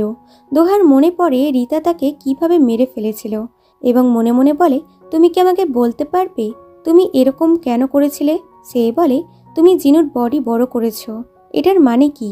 আর তুমি বলেছো যে তুমি বেঁচে নেই। সে বলে, তোমার যখন সবকিছু মনে আছে তাহলে তুমি কেন বুঝতে পারছো না? সে বলে, কি বুঝবো আমি? দোহা তখন নিজের পাওয়ার ইউজ করে ওখানকার সমস্ত লাইট অফ করে দেয় এবং আবারও অন করে দেয়। সে বলে, এটা তুমি করলে? সে বলে, আর কতবার বলবো, আমি হিউম্যান না, আমি একটা আত্মা যেটা 1500 বছর ধরে ঘুরে বেড়াচ্ছি। এখন আমি চাই তুমি আমাকে হেল্প করো আমার এখান থেকে যাওয়ার জন্য। সে বলে, কি করতে হবে আমাকে? সে বলে, তুমি বলো আমি কিভাবে মরেছিলাম, একমাত্র তুমি এটা করতে পারবে, কারণ তুমি আমার ওয়াইফ ছিলে। যা শুনে ইয়ংবা হাসতে লাগে, কারণ সে দোহার কথা বিশ্বাস করতে পারছে না এবং সে ওখান থেকে চলে যায়। এদিকে লয়ার মিস্টার সিউকের সাথে তেজুর বডি গায়েব করতে আসে এবং সে এগুলো মিস্টার সিউকের কথা মতনই করছিল, তবে তার মধ্যে ভয়ও ছিল। দুজনে মিলে তেজুর বডিটা জলের মধ্যে ফেলে দেয়। এদিকে দোহা বাড়িতে নিজের কাটা জায়গাটা দেখছিল আর বলে, যখনই রিতা 30তম বার্থডে আসে তখন এই দাগটা খুবই ডার্ক হতে লাগে। পরের সিনে দেখা যায় ইয়ংবা জিনুর ম্যানেজারের সাথে দেখা করে আর বলে, তুমি একবার আমাকে বলেছিলে জিনু অন্য একটি মেয়েকে লাইক করে, সে কে? সে বলে, জিনু বহু বছর আগে একটি মেয়ের সাথে ডেট করেছিল যে একদম আপনার মতন দেখতে। সে বলে, ওর নাম কি রিতা, তাই না? সে বলে, আপনি কি করে জানলেন? সে বলে, তার মানে তুমি সবটা জানো, কিন্তু আমাকে বলনি কেন? সে বলে, বললেই কি আপনি বিশ্বাস করতেন? আর ও একদমই খারাপ মানুষ না, তাই ও যেটা বলছে সেটা করো। ও 1500 বছর ধরে একটি মেয়ের পেছনেই ঘুরছে, ওর মধ্যে খুব রাগ আছে। তখন সে তাকে একটি জায়গাতে নিয়ে আনে যেখানে দোহা ছিল। সে তার পাশে এসে বলে, আমরা তো ওখানেও দেখা করতে পারতাম। সে বলে, এই ফুলগুলো দেখছো, এটা হলো ইয়েলো লিলি, যেটা তোমার পরিবারকে রিপ্রেজেন্ট করে। সে দেখে, তার মনে পড়ে যায় যে এরকম ফুল তো সে রিতার বাবার তরোয়ালে দেখেছিল। তাই বলে, তার মানে আমি যা কিছু স্বপ্নতে দেখেছি তা সত্যি। আমি এতদিন ধরে ট্রমাতে কত কষ্ট করে বেঁচে আছি। কিন্তু দোহা তার এই কথাগুলো ইগনোর করে দিয়ে বলে, রিতার এতগুলো জন্মের মধ্যে একমাত্র তুমি আমাকে মনে রেখেছ। সে তখন রেগে গিয়ে বলে, এটা 20 সেঞ্চুরি, এখানে কত মানুষ কত রকমভাবে মরছে। কেউ তোমার মতন নিজের গোলের জন্য অন্যের জীবন নষ্ট করে না। 1500 বছর হয়ে গেল, তুমি সবকিছু ভুলে যাচ্ছ না কেন? আমি রিতা না, আমি হলাম ইয়ংবা, আর তুমি দোহা না, তুমি হলে জিনু। আজকের পর থেকে তোমার আমার কোনো সম্পর্ক নেই বলে সে চলে যায়। আর পাস্ট লাইফে দেখা যায় যেখানে দোহা এবং রিতা তাদের লাভ কনফেস করছিল, তখন কিছু গার্ড রিতাকে ধরতে আসে। দোহা সবার সাথে ফাইট করে এবং অলমোস্ট সবাইকে মেরে ফেলে। একটি তীর রিতাকে লাগতে যাচ্ছিল কি দোহা সামনে চলে আসে এবং সে অজ্ঞান হয়ে যায়। এরপর তার চোখ খুলে, তখন তার সামনে হেক্সো ছিল। সে বলে, ওই মেয়েটা কোথায়? সে বলে, আমি ওকে মেরে ফেলেছি, এটা আমি তোমার জন্য করেছি। সে বলে, আজ অবধি আমি তোমার জন্য কত মানুষকে মেরেছি, শুরু থেকেই আমার বেঁচে থাকার জন্য কোনো কারণ ছিল না, তাই এখন আমি তোমার ছেলে হয়ে আর থাকবো না। তখন গার্ড দরজা খুলে তো রিতাকে দেখে তার জানে জান আসে। ওখানে গার্ড একটি মহিলাকে নিয়ে এসেছিল যে রিতার মহলে কাজ করত। সে তাকে দেখে চিনতে পেরে যায় এবং হেক্সোকে বলে, এই হলো কোয়া জেনারেলের মেয়ে রিতা। হেক্সো দোহাকে বলে, এখানে থাকা সবাই সাক্ষী আছে যে এই মেয়েটা বেঈমানের মেয়ে, তাই তুমি একে এখনই মেরে দিলে আমি তোমাকে ক্ষমা করে দেব। তো দোহা কোনো উত্তরই দেয় না। তো হেক্সো বডিগার্ড এবং ওই মহিলাটিকে মেরে দেয় আর বলে, এখন শুধুমাত্র আমি জানি যে এই মেয়েটা কে। এতদিন ধরে আমি যেই কুকুরকে খাইয়ে পরিয়ে বড় করেছি সে আমাকে চ্যালেঞ্জ করছে, তো আমার ওর কলার বোন টাইট করা তো উচিতই। এটা সে দোহাকে উদ্দেশ্য করে বলল। হেক্সো বলে, আমি তোমার বিয়ে এই বেঈমানের মেয়ের সাথে করাবো যে আমার হোস্টেজ হয়ে থাকবে। এখন রিতাকে বাঁচানোর জন্য দোহা বাধ্য হয় রিতাকে বিয়ে করতে। এতে হেক্সো তো খুবই খুশি হয় যে এইভাবেই সে দোহাকে আবারও কন্ট্রোলে রাখতে পারবে। সিন প্রেজেন্টে শিফট হয় আর ম্যানেজার ইয়ংবাকে উঠাতে লাগে কারণ সে ঘুমিয়ে ঘুমিয়ে স্বপ্ন দেখছিল। এদিকে লয়ার মিস্টার সিউককে মিনুর কাছে নিয়ে আনে, যাকে দেখে মিনু একদমই খুশি হয় না। মিস্টার সিউক বলে, তোমার মনে হয় আমি তোমার ভাইকে মারার চেষ্টা করেছি? হতেই পারে, কারণ আমি তোমার জন্যই জেলে গেছিলাম। তবে তোমার এখন তোমার ভাইয়ের কথা ভাবা উচিত। তোমার মনে হচ্ছে না যে অলরেডি মরে গেল সে হঠাৎ করে বেঁচে উঠলো কি করে, আর তার স্বভাব চরিত্র চেঞ্জ হয়ে গেল কেন? এমনকি ইয়ংবার সাথে ও এতটা ডিপেন্ডেন্ট কি করে হয়ে গেল? সে বলে, কি বলতে চাইছো তুমি? সে বলে, যাও গিয়ে জিনুর সামনে তোমার আর রিয়েল জিনুর পাস্টের ঘটনা বলে দেখো ওর কিছু মনে আছে কিনা। যদিও ভুল অ্যান্সার দেয় তার মানে ও রিয়েল জিনু নয় বলে সে বাইরে চলে আসে। সিন পাস্ট লাইফে যায় যেখানে রিতা শব্দ শুনে ঘরে এসে দেখে দোহা অজ্ঞান হয়ে পড়ে আছে। ডক্টর এসে বলে, দোহার তিল লাগার জন্য ঘা এখনো ঠিক হয়নি, আর ওভারওয়ার্ক করার জন্য ওর ফিভার বেড়ে গেছে। যদি লর্ডের তাড়াতাড়ি জ্ঞান না ফিরে তাহলে তার মৃত্যু হতে পারে। যা শুনে হেক্সো বলে, এর এত তাড়াতাড়ি মরলে চলবে না, এখনো ওকে দিয়ে আমার অনেক কাজ করানো বাকি আছে। এবং রিতাকে বলে, এর ভালোভাবে খেয়াল রাখো, যদি ও না বেঁচে থাকে তাহলে তোমারও বেঁচে থাকার কোনো রিজন থাকবে না। এরপর রিতা তার দেখাশোনা করে। তখন তার মনে হয় একে বাঁচিয়ে রেখে লাভ কি, সেই তো বাবার কথাতেই চলবে। এছাড়াও এটা একটা ভালো সুযোগ একে মেরে দেওয়ার বলে সে তাকে মারতে চায়, কিন্তু তার হাত কাঁপছিল, সে তাকে মারতে পারে না।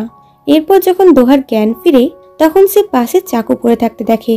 সার্ভেন্ট বলে, যে আপনার ওয়াইফ হবে সেই আপনার দেখাশোনা করেছে। সে বুঝে যায় রিতা তাকে মারার চেষ্টা করেছে। সে রিতাকে এসে বলে, তুমি আজও আমাকে মারার সুযোগ হাতছাড়া করে দিলে। সে বলে, আমি আপনাকে মারতে পারিনি, কারণ আমিও আপনার শত্রু হয়, তারপরও আপনি আমাকে বাঁচিয়েছেন। আপনি কথা দেন যে আপনি কখনোই আমার চোখের সামনে থেকে সরবেন না। যখন আপনি পাশে থাকেন তখন আমি শান্তি পাই। দোহা তার হাত ধরে। বর্তমানে ইয়ংবার ঘুম ভাঙে যে এগুলো স্বপ্নতে দেখছিল। পরের দিনে মিনু কুকিং করছিল। আজ সে ইয়ংবাকে ইনভাইট করেছে। ইয়ংবা এসে বলে, আমার আপনার সাথে কিছু কথা আছে। আসলে সে জিনু সত্যিটা তাকে বলতে চাইছিল যে ওটা তার ভাই নয়, বরং ওটা একটা ভূত। কিন্তু ভাবে মিনু স্যার এটা জানতে পারলে তার ভাইয়ের জন্য খুবই চিন্তা হবে, তাই কিছু বলে না। এরপর এরা একসাথে খাবার টেবিলে বসে।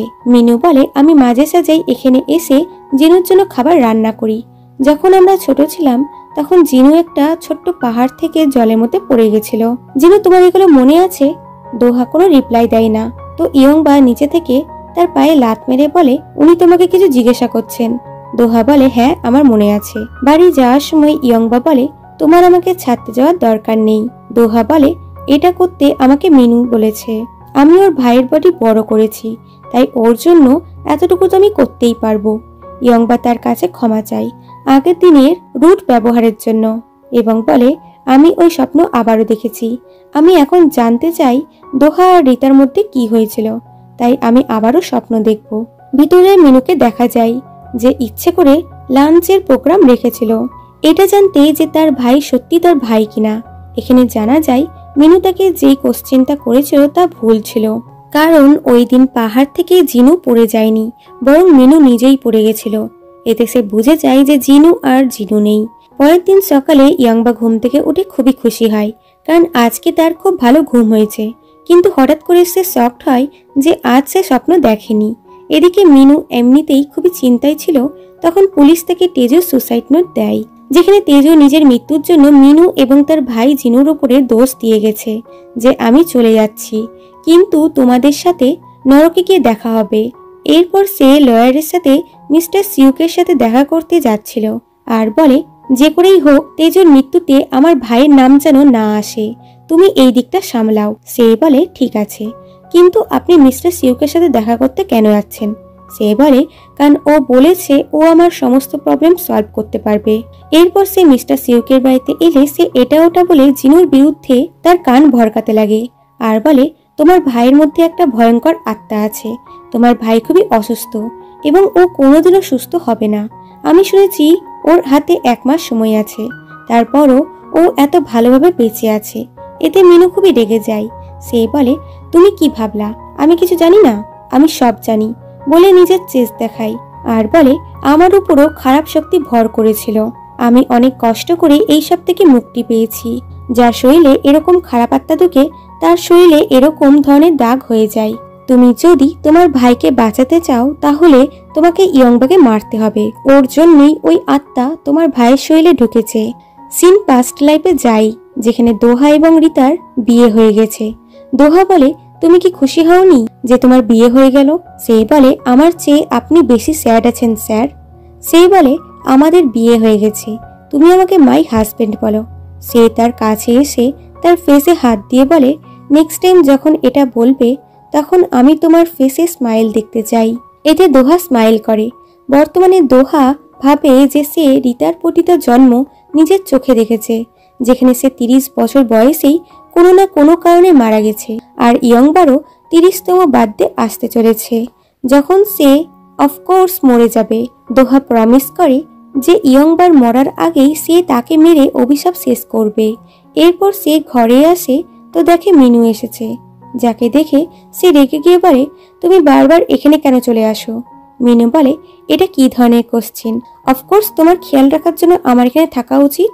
এবং সে ইয়ংবার কথা বলে যে ও যদি তোমার সাইডে সবসময় থাকে তাহলে ওর ফিউচার খারাপ হয়ে যাবে, তাই তোমার ওর কথাও ভাবা উচিত।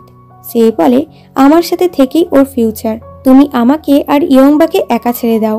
মিনু বলে, আমি একটা কথা বুঝতে পারছি না, যখনই ইয়ংবার কথা ওঠে তখন তুমি এত সিরিয়াস হয়ে যাও কেন? মনে হচ্ছে ওর জবের ব্যাপারে আমাকে কিছু করতেই হবে। তখন বাড়ির ডোরবেল বাজে, মানে বাইরে ইয়ংবা এসেছে। মিনু বলে, ভালোই হলো যে ও এসেছে, আমি ওর সাথে এই ব্যাপারে আজকেই কথা বলছি। বলে সে চলে যাচ্ছিল তো দোহা পিছন থেকে তাকে টেনে একটা ধাক্কা মারে। এতে মিনুর ফেসে চোট লাগে। তখন ইয়ংবাও ভিতরে চলে আসে আর মিনুকে দেখে বলে, আপনার চোট লেগেছে? সে বলে, আমি ঠিক আছি আর আমি জানি জিনি এটা ভুল করেছে। আমার তোমার সাথে জবের ব্যাপারে কিছু কথা আছে, ফ্রি হয়ে বাইরে এসো। বলে সে বাইরে চলে যায়। ইয়ংবা জিনুকে বলে, এখানে কি হচ্ছিল? সে বলে, আজকাল মিনু খুবই অন্যরকম আচরণ করছে, আমি চাই তুমি ওর থেকে দূরে থাকো। সে বলে, তুমি ওনার ব্যাপারে এরকম কি করে বলতে পারো? তোমার সবকিছুতে এত তাড়াতাড়ি কেন? আমি তো তোমাকে বলেছি আমি তোমার হেল্প করব। এটা বলেই সে বাইরে চলে আসে। যেখানে মিনু ছিল সে তার চোটে ব্যান্ডেড করে। মিনু বলে, তুমি জিনুর কেয়ার করো, তাই এগুলো করো। সে বলে, আমি শুনলাম আপনারা দুজনে আমার জবের জন্য ঝামেলা করছিলেন, আর আমার কারণে ও আপনার উপরে রেগে আছে। আমি ওর তরফ থেকে আপনার কাছে ক্ষমা চাইছি। সে বলে, তোমার মনে হয় না যে আজকাল ও তোমার ব্যাপারে একটু বেশি অবসেসিভ হয়ে যাচ্ছে? প্রথমে আমার এটা নর্মাল মনে হয়েছিল, কিন্তু আজকাল এটা একটু বেশি হয়ে যাচ্ছে। সে বলে, আপনি তো বলেছিলেন ওর হাতে কিছুদিনের সময় আছে, তাই ও ডিপ্রেশনে এসে এগুলো করছে। আর আপনি জানেন যে আমি ওর অনেকটা ক্লোজ, তাই হয়তো ও আমার প্রতি একটু বেশি অবসেসিভ হয়ে গেছে। এরপর মিনু তাকে তার বাড়িতে ছাড়তে যায় আর বলে, তুমি একবার বলেছিলে মানুষের যাওয়াটা আমরা আটকাতে পারি না, কিন্তু তার শেষ সময়ে আমাদের ওই সমস্ত কিছু করা উচিত যাতে আমাদের কখনো রিগ্রেট ফিল না হয়। তাই আমি তোমাকে রিকোয়েস্ট করছি, আমার বলার জায়গায় তুমি জিনুকে নিয়ে এসো। আমি ওর সাথে শেষ ট্রিপে যেতে চাই, কারণ তুমি তো জানোই আমি বললে ও কখনোই আসবে না। ইয়ংবা যাওয়ার জন্য রাজি হয়ে যায়। রাতের বেলায় ইয়ংবা দোহার সাথে ওয়াকে বেড়ায়, যেখানে সে বলে, তুমি বলেছিলে তুমি একবার সাধারণ মানুষের মতন জীবন কাটাতে চাও, আর আমিও তোমার চলে যাওয়ার আগে আমি তোমাকে ভালোভাবে গুড বাই জানাতে চাই। তাই তুমি কাল আমার সাথে ট্রিপে যাবে? সে বলে, ট্রিপে গেলে আমরা দুজনা একে অপরকে আরো ভালোভাবে জানতে পারবো। মানে সে যাওয়ার জন্য রাজি হয়ে যায়। পরের দিন দুজনা ট্রিপের জন্য বেড়ায়, যেখানে ইয়ংবা কন্টিনিউ বকবক করছিল, বাট দোহা একটাও কথা বলে না। এরপর এরা লোকেশনে পৌঁছায় তো দোহা নিজের হালকা পাতলা ব্যাগ নিয়ে চলতে লাগে, আর ইয়ংবা তাকে হেল্প করতে বলে, কারণ সে অনেক জিনিসপত্র নিয়ে এসেছিল। দোহা তার ব্যাগটা উঠায় তো সে মনে করে সে তার হেল্প করতে তার ব্যাগটা নিচ্ছে, বাট সে তো তার ওই ব্যাগটা শোল্ডারের উপর চাপিয়ে দেয় এবং বলে, এতে তোমার সহজ হবে চলতে। এরপর চলতে চলতে দেখি দোহার উপরে সমস্ত ব্যাগ ছিল। তখন সে সামনে মিনুকে দেখে রেগে যায় আর ইয়ংবাকে বলে, এখানে কি করছে? সে বলে, প্লিজ ঝামেলা করবে না, ও তোমার সাথে শেষ কিছুটা সময় কাটাতে চাই, এবং তাকে টানতে টানতে সেখানে নিয়ে আসে। মিনু ক্যাম্পেনের জন্য খুব ভালোভাবে রেডি করে রেখেছিল। মিনু জিনুকে খাবার খেতে বলে, তো জিনু তাকে কিছু বলতে যাচ্ছিল কি ইয়ংবা তার মুখে খাবার ভরে দেয়, যাতে এত ক্লোজনেস মিনু নোটিস করে। এরপর ইয়ংবা দোহাকে সাইডে এনে বলে, তুমি একবার ইনার ফিলিংস এর ব্যাপারে বলেছিলে, সেটা কি? আমি জানি পাস্ট লাইফে তোমার আমার প্রতি ফিলিংস ছিল, সেটা তুমি অ্যাডমিট করছো না কেন? আমাদের মধ্যে যা কিছু ঘটেছে তা ভুলে গেলে আমরা দুজনা একে অপরের সাথে সুস্থভাবে অনেকটা সময় পৃথিবীতে থাকতে পারবো। সে কিছু বলতে যাচ্ছিল, তখন ওখানে মিনু আসে আর বলে, আমার জিনুর সাথে আলাদা করে কিছু কথা বলার আছে। এরপর সে জিনুকে বলে, তোমার এই জায়গাটা মনে আছে? আমাদের পেরেন্টস চলে যাওয়ার পর আমরা দুজনা এখানে অনেক দিন ছিলাম। লোক আমাদের সাথে খুব খারাপ ব্যবহার করত, কারণ আমাদের পেরেন্টস ছিল না। তারপর একদিন আমি তোমাকে ছেড়ে চলে গেছিলাম। সেই দিন তুমি খুব কেঁদেছিলে আর আমাকে বলেছিলে আমি যেন তোমাকে প্রমিস করি যে আমি কখনোই তোমাকে ছেড়ে কোথাও যাব না। দোহা নিজের চোখ বন্ধ করে জিনুর মেমোরি পড়ে, যেখানে এটা সত্যি হয়েছিল। মিনু বলে, ওই দিন থেকে আমি প্রমিস করেছি যাই হয়ে যাক না কেন আমি তোমাকে যে কোনো পরিস্থিতিতে প্রোটেক্ট করব, আর আজও আমি সেটাই করব। দোহার মুখ থেকে বেরিয়ে যায় যে তোমার ভাই জিনু মানে আমি কখনোই চাইবো না যে তুমি এতটা দুর্বল হয়ে পড়ো। আমি যখন এখান থেকে চলে যাব তখন তুমি ভালোভাবে থেকো। তখন দোহার কিছু হতে লাগে, কারণ মিনু তার কফিতে কিছু মিশিয়ে দিয়েছিল। মিনু বলে, আমি আমার ভাইয়ের বডি তোমার কাছ থেকে নিয়েই ছাড়বো, এর জন্য ইয়ংবাকে স্যাক্রিফাইস করতে হবে। দোহা মাটিতে পড়ে অজ্ঞান হয়ে যায়। আসলে মিস্টার সিউক জিনুকে ইয়ংবাকে মারতে বলেছিল। সে বলে, আমি ওর মতন সাদাসিধে মেয়েকে কি করে মারবো? সে বলে, ও সাদাসিধে মেয়ে নয়, ওর কর্মের ফলেই ওই আত্মা এখানে এসেছে, আর ও ওই আত্মার সাথে মিলে আছে। জিনুর বডি চুরি করার জন্য ও ওই আত্মাকে সাহায্য করছে, যার কথাতে মিনু বিশ্বাস করে নেয়। এরপর রাত হয়ে যায় আর ইয়ংবা দোহার ছবি দেখে বলে, ওকে অভিশাপের জন্য 1500 বছর ধরে এখানে থাকতে হয়েছে, তাহলে আমি ওকে ফোর্স কি করে করতে পারি যে ওকে আবারও আমার সাথে এখানে থাকতে? তখন মিনু তার কাছে এসে বলে, জিনু কোথাও হারিয়ে গেছে। এরপর দুজনে মিলে তাকে খুঁজতে পাহাড়ের ওপরে যায়। ইয়ংবা ধারে ছিল, মিনু তাকে সরি বলে ধাক্কা দিয়ে দেয়, কিন্তু ইয়ংবা পড়ে যায়নি, সে কোনোভাবে পাহাড়ে ঝুলছিল।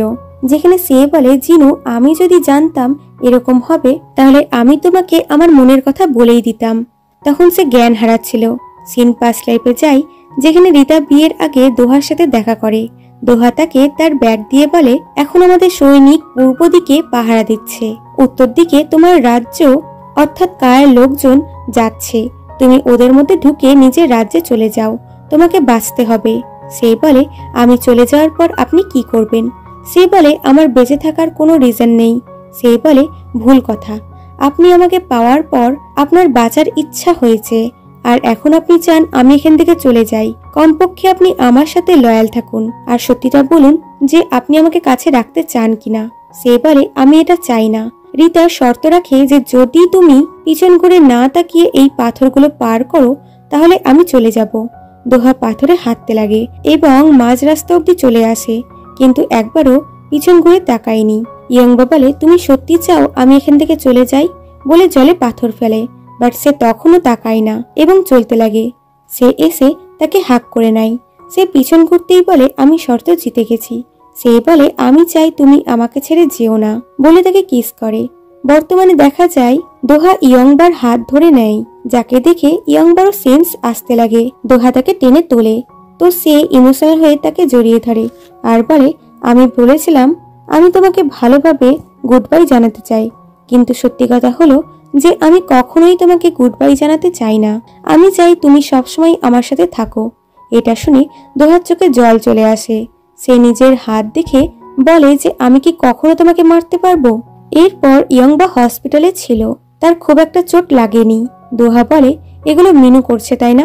সে বলে, হ্যাঁ, কিন্তু উনি আমাকে তখন বলেছিলেন এগুলো আমার আগের জন্মের কর্মের ফল। যদি এটা হয় তাহলে উনি এটা জানলেন কি করে?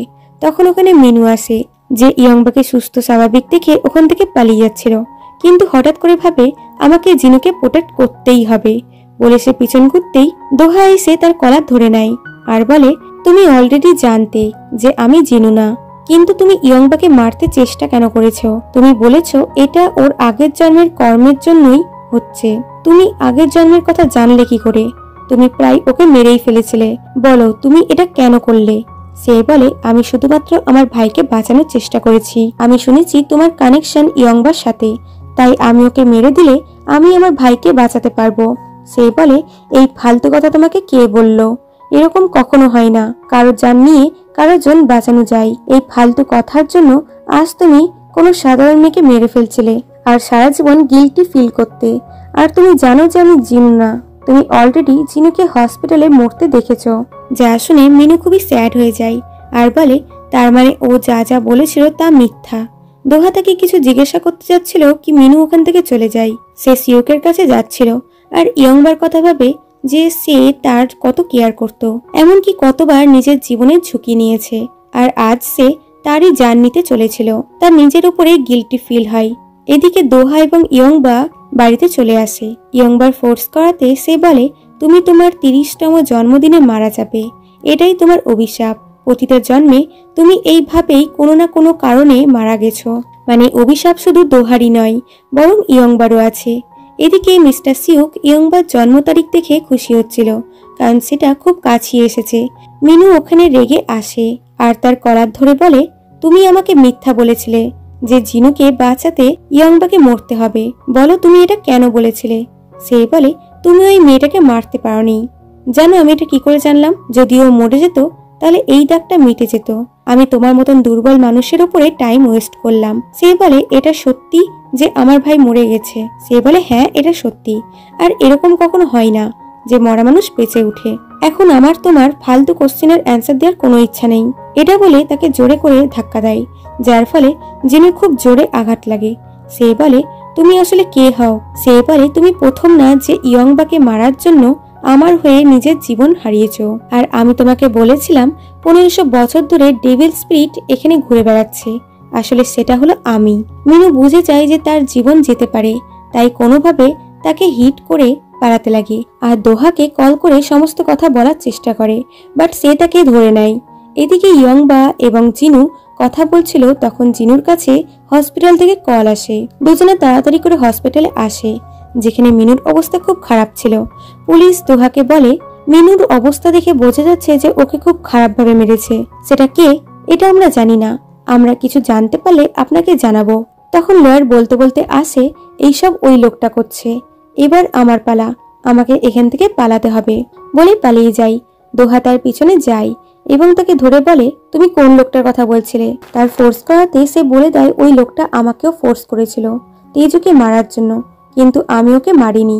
ওই লোকটার এটা প্ল্যান ছিল, আর আজ মিনুকেও ও ইউজ করেছে। তখন দোহা তাকে টেনে অন্যদিকে করে দেয়, কারণ তার ওপরে একটি বড়সড় গামলা পড়তে যাচ্ছিল। তখন আমরা ওপরে সিউককে দেখি, যে ওই ভারী জিনিসটা ফেলেছিল, আর বলে, দোহা তুমি কখনোই আমার ব্যাপারে জানতে পারবে না। সিন পাস্টে শিফট হয়, যখন রিতা হেক্সোর জন্য খাবার বানাচ্ছিল।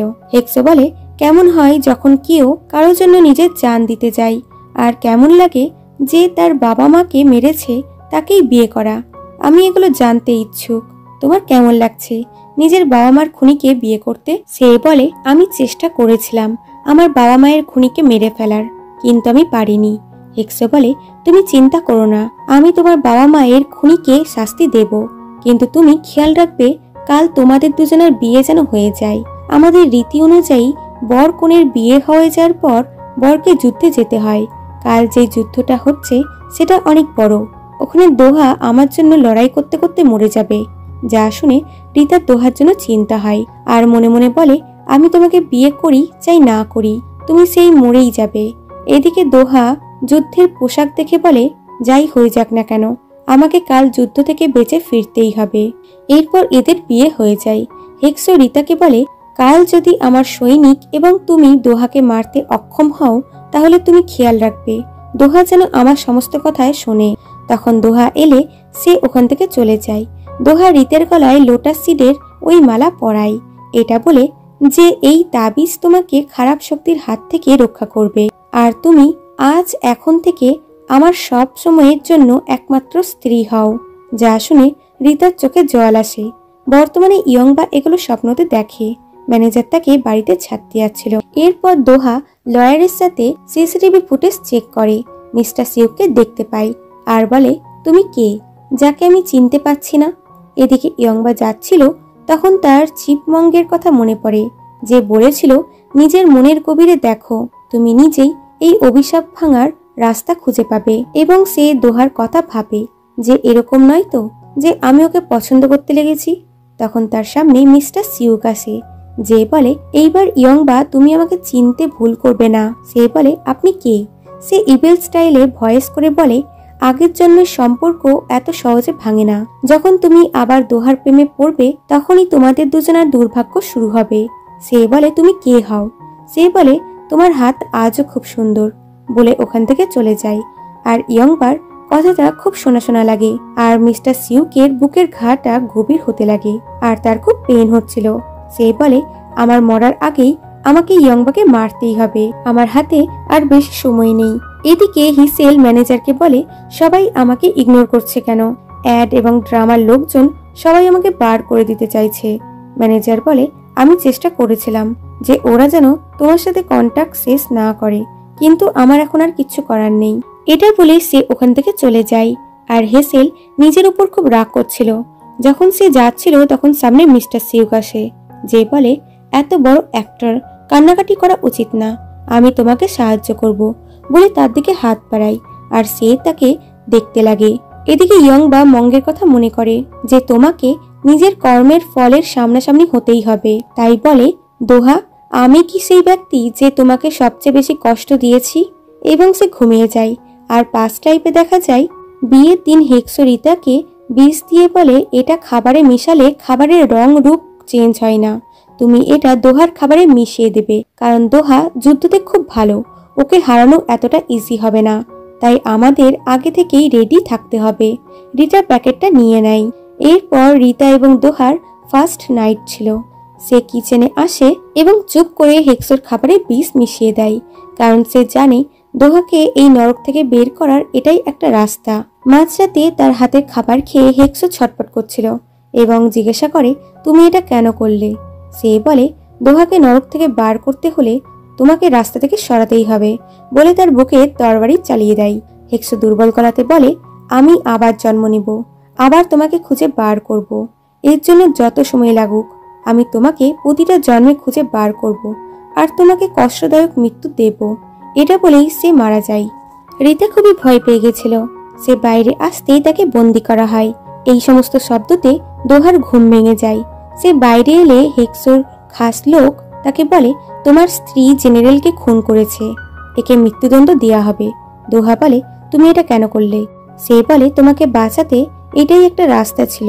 দোহা নিজের তরোয়াল দিয়ে তার দড়িগুলো ছিঁড়ে দেয় আর বলে, আজ থেকে আমার স্ত্রী, যে ওর গায়ে হাত দেওয়ার চেষ্টা করবে আমি তাকে মেরে দেব। হেক্সোর লোক সৈনিকদেরকে দোহাকে মারতে বলে, তো দোহা সবাইকে প্রায় মেরে দেয় আর লোকটিকে বলে, তোমার পালা খুব তাড়াতাড়ি আসবে বলে সে রিতাকে নিয়ে পালিয়ে যায় এবং বলে, এই জায়গাতে তুমি কিছুক্ষণ সেফ থাকবে। রিতা বলে, আমি যা করেছি সেটা আমার নিজের চয়েস ছিল, কিন্তু তুমি এখন যা করছো তাতে তুমি আরো বেশি প্রবলেমে পড়ে যাবে। সে বলে, আমি যেই দিন তোমাকে প্রথম দেখেছি আমি সেই দিনই তোমার প্রেমে পড়ে গেছি আর সেই দিন থেকে তোমাকে হারাতে ভয় পাই। এটা বলে সে পিছন থেকে তাকে হাঁক করে আর বলে, কোয়ার লোকজন নর্থের দিকে গেছে, আমি এখন ওখানকার হেড। ওখানে পৌঁছিয়ে আমি সমস্ত কিছু ঠিক করে দিব। এখানে দুজনাই একে অপরকে জড়িয়ে ধরে খুব কাঁদে। রাতে রিতা ঘুমিয়ে গেলে দোহা তরোয়াল নিয়ে বাইরে আসে, যেখানে হেক্সোর সৈনিকরা তাদের খুঁজতে খুঁজতে এসেছিল। তারা দোহাকে বলে, ওই মেয়েটা খুনি, ওকে আমাদের হাতে তুলে দাও। সে বলে, ওর কাছে যাওয়ার আগে তোমাদের আমার উপর দিয়ে যেতে হবে বলে তাদেরকে মারতে লাগে। পরের দিন সকালে রিতার ঘুম ভাঙে এবং সে বাইরে এসে দেখে অনেক মানুষের মৃতদেহ। ওখানকার সমস্ত লোকজন দোহা এবং রিতাকে দোষ দেয়। তখন দোহা এসে রিতাকে নিয়ে চলে যায়। রাস্তায় একটা বাচ্চা তাদের ফটোতে পাথর ফেলছিল। দোহা তাকে মারতে যাচ্ছিল, তো রিতা তাকে আটকায় এবং বাচ্চাটিকে যেতে দেয়। চলতে চলতে রাত হয়ে যায়। এরা লুকিয়ে লুকিয়ে যাচ্ছিল। দোহা রিতাকে বলে, আমাকে আগে গিয়ে দেখতে হবে সৈনিক কতদূর গেছে। রিতা বলে, আমরা সারা জীবন এইভাবে পালাতে পারবো না, ওরা কোনো না কোনো দিন আমাদেরকে ধরেই নিবে। সে বলে, এটা হবে না, যাই হয়ে যাক না কেন, এর জন্য যাকেই জান দিতে হোক না কেন, আমি সবসময়তে তোমাকে প্রোটেক্ট করব। রিতা বলে, আমি ভুল করেছি, আমি ভেবেছিলাম ওকে মেরে ফেললে তোমাকে নরক থেকে বার করতে পারবো, কিন্তু এটা করে আমি তোমাকে আরো নরকের মধ্যে ঢুকিয়ে দিয়েছি। দোহা তার হাত ধরে রিকোয়েস্ট করে যে আমাদের একসাথে বাঁচতে হবে, আমি তোমার সাথে নতুনভাবে জীবন শুরু করতে চাই, প্লিজ আমার সাথ দাও বলে তাকে কিস করে এবং সৈন্যদের দেখতে পিছন ঘুরে। তো রিতা বলে, দোহা আমি তোমাকে খুব ভালোবাসি। দোহা স্মাইল করে এবং রিতার দিকে ঘুরতেই রিতা তরোয়াল দিয়ে তার গলা কেটে দেয়। আসলে রিতা তাকে মারলো যাতে দুজনা এই নরকের জীবন থেকে মুক্তি পায়। সে দোহার চোখে দেখেছিল দোহা তাকে প্রোটেক্ট করার জন্য সবকিছু করতে পারে, আর রিতা চায়নি তার জন্য সাধারণ মানুষ মারা যাক। বর্তমানে ইয়ংবার ঘুম ভাঙে। এখন সে পাস্টের পুরো হিস্ট্রি জেনে গেছে যে সেই দোহাকে মেরেছিল। এগুলো জেনে সে খুবই দুঃখী হয়। এদিকে দোহার ঘাতে ব্যথা হতে লাগে। সে বলে, আমি দুর্বল হলে চলবে না, ইয়ংবাকে আমাকে প্রোটেক্ট করতেই হবে বলে সেই যেতে যাচ্ছিল, তো পিছনে ইয়ংবা এসেছিল, যে কাঁদতে কাঁদতে তাকে সরি বলতে লাগে। দোহা বলে, তুমি কি আবার কোনো স্বপ্ন দেখেছ? সে বলে, হ্যাঁ, তোমাকে যে মেরেছে সে আমিই ছিলাম, আমি তোমাকে নিজের হাতে মেরে ফেলেছি। সে বলে, কেন? তুমি আমাকে কেন মেরেছিলে? সে বলে, শুরু থেকেই আমরা দুজনা একে অপরের জন্য জন্মাইনি। আমি ভেবেছিলাম তোমার বাবাকে মেরে আমি তোমাকে নরক থেকে বার করব, কিন্তু এটা করে আমি তোমাকে আরো প্রবলেমের মধ্যে ফেলে দিয়েছি। আর আমাদের মিলনে আশেপাশে থাকা মানুষজন মারা যাচ্ছিল। আমি শুধু আমাদের নরকের জীবন শেষ করতে চেয়েছি। দোহা বলে, ওই জীবনটা নরক হলেও আমি তোমার সাথেই থাকতে চেয়েছিলাম, তাই আমি তোমাকে আমার সাইডে থাকতে বলেছিলাম। সে বলে, সাথে থাকাটাই ভালোবাসা নয়, আমাদের সাথে থাকতে যদি আমাদেরই কষ্ট হয় তাহলে এটাকে ভালোবাসা বলে না। আজও এটাই হচ্ছে, আমি তোমাকে ভালোবাসি তাই তুমি 1500 বছর ধরে ঘুরে বেড়াচ্ছ। এই অভিশাপ আমার ভালোবাসার সাথেই যুক্ত আছে, তাই আমি আর তোমার সাইডে থাকতে পারবো না বলে সে বাইরে চলে আসে। দোহাও তার পিছনে আসে আর বলে, আমাদের ফিলিংসটাও কি মিথ্যা? আমি ভেবেছিলাম তোমাকে মেরে আমি অভিশাপ থেকে মুক্তি পাবো, কিন্তু আমি ভুল ছিলাম। ওই চিপমঙ্গের কথাটা সত্যি, বদলা নেওয়াটাই সবকিছু হয় না। আমি হয়তো জানতে চেয়েছিলাম তুমি আমাকে কেন মেরেছিলে আর তুমি আমাকে ধোকা দিয়েছিলে কেন, এটা জানার জন্যই হয়তো আমি 1500 বছর ধরে তোমার পিছনে ঘুরে বেড়াচ্ছি। তখন চই এবং ম্যানেজার দৌড়ে আসে আর চই ইয়ংবাকে চেক করতে লাগে যে তার চোট লাগেনি তো, এবং তাকে বকতে লাগে যে তোমার কি দরকার ছিল ছুটতে ছুটতে এই ব্যাচেলার গোষ্ঠীর কাছে আসার। আসলে ম্যানেজার চইকে দোহার সত্যিটা বলে দিয়েছে। তখন দোহার গলাতে ব্যথা হতে লাগে। সে সামনে মিস্টার সিউককে দেখতে পায়। তারপর সে গায়েব হয়ে যায়। দোহা দুজনকে বলে তোমরা দুজনে ঘরের ভিতরে চলে যাও, আমি একটু পর আসছি। কিন্তু সে মিস্টার সিউককে দেখতে পায় না। সিউক তার পিছনে ছিল আর বলে তোমাকে এই অবস্থায় দেখে আমার খুব ভালো লাগছে মাই সান, আমরা খুব তাড়াতাড়ি দেখা করব। এদিকে এরা এখনো দাঁড়িয়েছিল। চই বলে আমাদের বাড়ির ভিতরে যাওয়া উচিত, ও তো আমাদেরকে এটাই বলে গেল। সে বলে না, মনে হচ্ছে কিছু ঠিক হচ্ছে না। তখন হেসেল ওখানে আসে, কিন্তু তার অবস্থা খুব একটা ঠিক ছিল না। ইয়ংবা বলে তুমি ঠিক আছো? সে কেমন করে হাসছিল। ইয়ংবার পেছন থেকে একটি গাড়ি আসছিল। হেসেল বলে তোমাকে মরতে হবে বলে তাকে গাড়ির সামনে ধাক্কা দিয়ে দেয়, কিন্তু চই এসে ইয়ংবাকে বাঁচায়। এতে তার অ্যাক্সিডেন্ট হয়, তাকে হসপিটালে আনা হয়। ইয়ংবা কান্না করে। তখন ওখানে দোহা এলে সে তাকে দেখে আরো জোরে জোরে কাঁদতে লাগে। এদিকে লয়ার খুবই ভয় পাচ্ছিল। তখন মিস্টার সিউক পুরোপুরি তার সামনে ছিল, যাকে দেখে সে আরো বেশি ভয় পেয়ে যায়। মিস্টার সিউক বলে জিনু আমাকে খুঁজছে, তুমি ওকে গিয়ে বলে দাও আমাকে খোঁজার কোনো দরকার নেই, ওর বাবা ওর সাথে দেখা করতে খুব তাড়াতাড়ি আসছে। এরপর হেসেলকে অ্যারেস্ট করা হয়। দোহা এবং লয়ার তার সাথে দেখা করতে আসে। হেসেল দোহার কাছে ক্ষমা চায় আর বলে আমি জানি না তখন আমার কি হয়েছিল। সে বলে তুমি রিসেন্টলি মিস্টার সিউকের সাথে দেখা করেছিলে? সে বলে আমি কারো কথাতে কাউকে কেন খুন করতে যাব। লয়ার বলে মিস্টার সিউক খুবই ভয়ঙ্কর ব্যক্তি। এরপর দুজনা বাইরে আসে। লয়ার বলে মিস্টার সিউক আমার সাথে দেখা করেছিল আর ও আমাকে তোমাকে বলে দিতে বলেছে যে ওকে তোমাকে খুঁজতে যেতে হবে না। ও বলল তোমার বাবা তোমার সাথে নিজেই দেখা করতে আসবে। এতে আমি শকড হলাম, কারণ মিস্টার সিউক তো তোমার বাবা হতে পারে না। এদিকে ইয়ংবা তার বাবার কাছে আসে আর বলে তুমি চলে যাওয়ার পর নিজের বলতে একমাত্র চই ছিল যে আমাকে বাঁচাতে নিজেই প্রবলেমের মধ্যে পড়ে গেছে। আমি এখন কি করব যাতে চইকে সুরক্ষিত রাখতে পারি। তখন তার তাবিজের কথা মনে পড়ে যায়। আসলে তার বাবার কাছেও একই রকমই তাবিজ ছিল। যখন ইয়ংবা তাবিজটা পড়তে চাইছিল না, তখন বাবাও ওই তাবিজ দিয়ে আরেকটি ব্রেসলেট বানিয়ে পড়েছিল, যাতে তাকে দেখে নিজের ব্রেসলেটটা কখনো সে না খুলে। ওই ব্রেসলেটটা বাবার কবরেই ছিল। সে ওটাকে বার করে এবং তার বাবাকে থ্যাংক ইউ বলে। এদিকে দোহা মিনুর সাথে দেখা করে আর বলে আমি কেন তোমার কথাতে গুরুত্ব দিলাম না।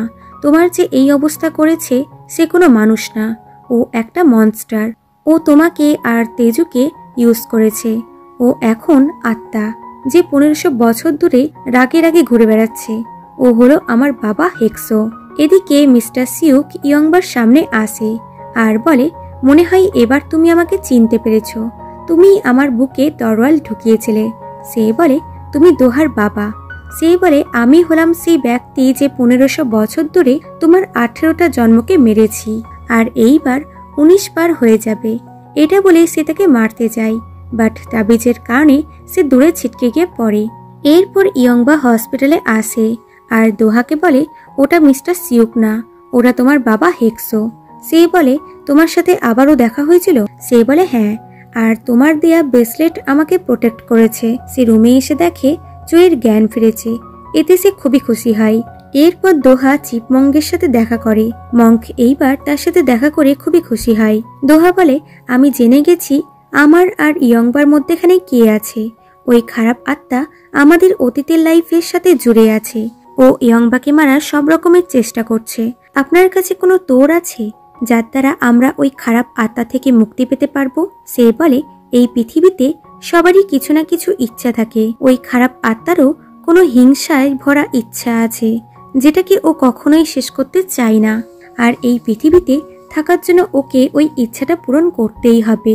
তোমার মধ্যেও একটা ইচ্ছা আছে কাউকে প্রোটেক্ট করার, যাকে তুমি ভালোবাসো, আর তাকে প্রোটেক্ট করার জন্য তুমি এত বছর ধরে এই পৃথিবীতে আছো। সে বলে আমি এত যুগ ধরে ভাবতাম ইয়ংবাকে মারলেই আমার অভিশাপ শেষ হবে, কিন্তু তা নয়। আমি আগের জন্মে এবং এই জন্মে ইয়ংবাকে প্রোটেক্ট করার কথাই ভাবি। এটা আমার ইচ্ছা না, এটা আমার ভালোবাসা। চিপ মং বলে তোমার কোশ্চেনের ভিতরেই তোমার উত্তর লুকিয়ে আছে। যেমন তোমার ইচ্ছা ইয়ংবাকে প্রোটেক্ট করা, তেমনি ওই খারাপ আত্মার কিছু ইচ্ছা আছে, যেটা তুমি খুঁজে বার করতে পারলেই তোমরা এই পৃথিবীতে শান্তিতে বাঁচতে পারবে। এদিকে মিস্টার সিউক হসপিটালে আসে। এদিকে ইয়ংবা দোহার সাথে চ্যাট করতে করতে হাসছিল, যা দেখে চুই ম্যানেজারকে বলে, কারো কি ভূতের সাথেও ভালোবাসা হতে পারে? তখন ম্যানেজারের কাছে হসপিটাল থেকে কল আসে মিনুর ব্যাপারে বলার জন্য। এতে তিনজনে হসপিটালে যায় আর দোহাকেও কল করে ডাকে। ইয়ংবা মিনুর রুমে এসে মিস্টার সিউককে দেখতে পায়। সে ভিতরে আসে তো মিস্টার সিউক মিনুকে মারতে যাচ্ছিল। তখন ইয়ংবা তার হাতের ব্রেসলেটটি সামনে করে দেয়। এতে সে দূরে ছিটকে গিয়ে পড়ে। ইয়ংবা তাবিজটা খুলে মিনুর হাতে পুড়িয়ে দেয় এবং বলে, তুমি আমাকে মারতে চাও তাই না? তাহলে আমার পিছনে আসো। এরপর সে সিঁড়ি দিয়ে নামছিল, তার পিছনে সিউকও আসছিল আর বলে, তুমি আমার ট্র্যাপে পড়ে গেছো। আমি চেয়েছিলাম তুমি তাবিজটা খুলে ফেলো যাতে আমি ইজিলি তোমাকে মারতে পারি। তখন তার সামনে দোহা ছিল। ইয়ংবা বলে, আমি মিনু স্যারকে তাবিজটা দিয়ে দিয়েছি।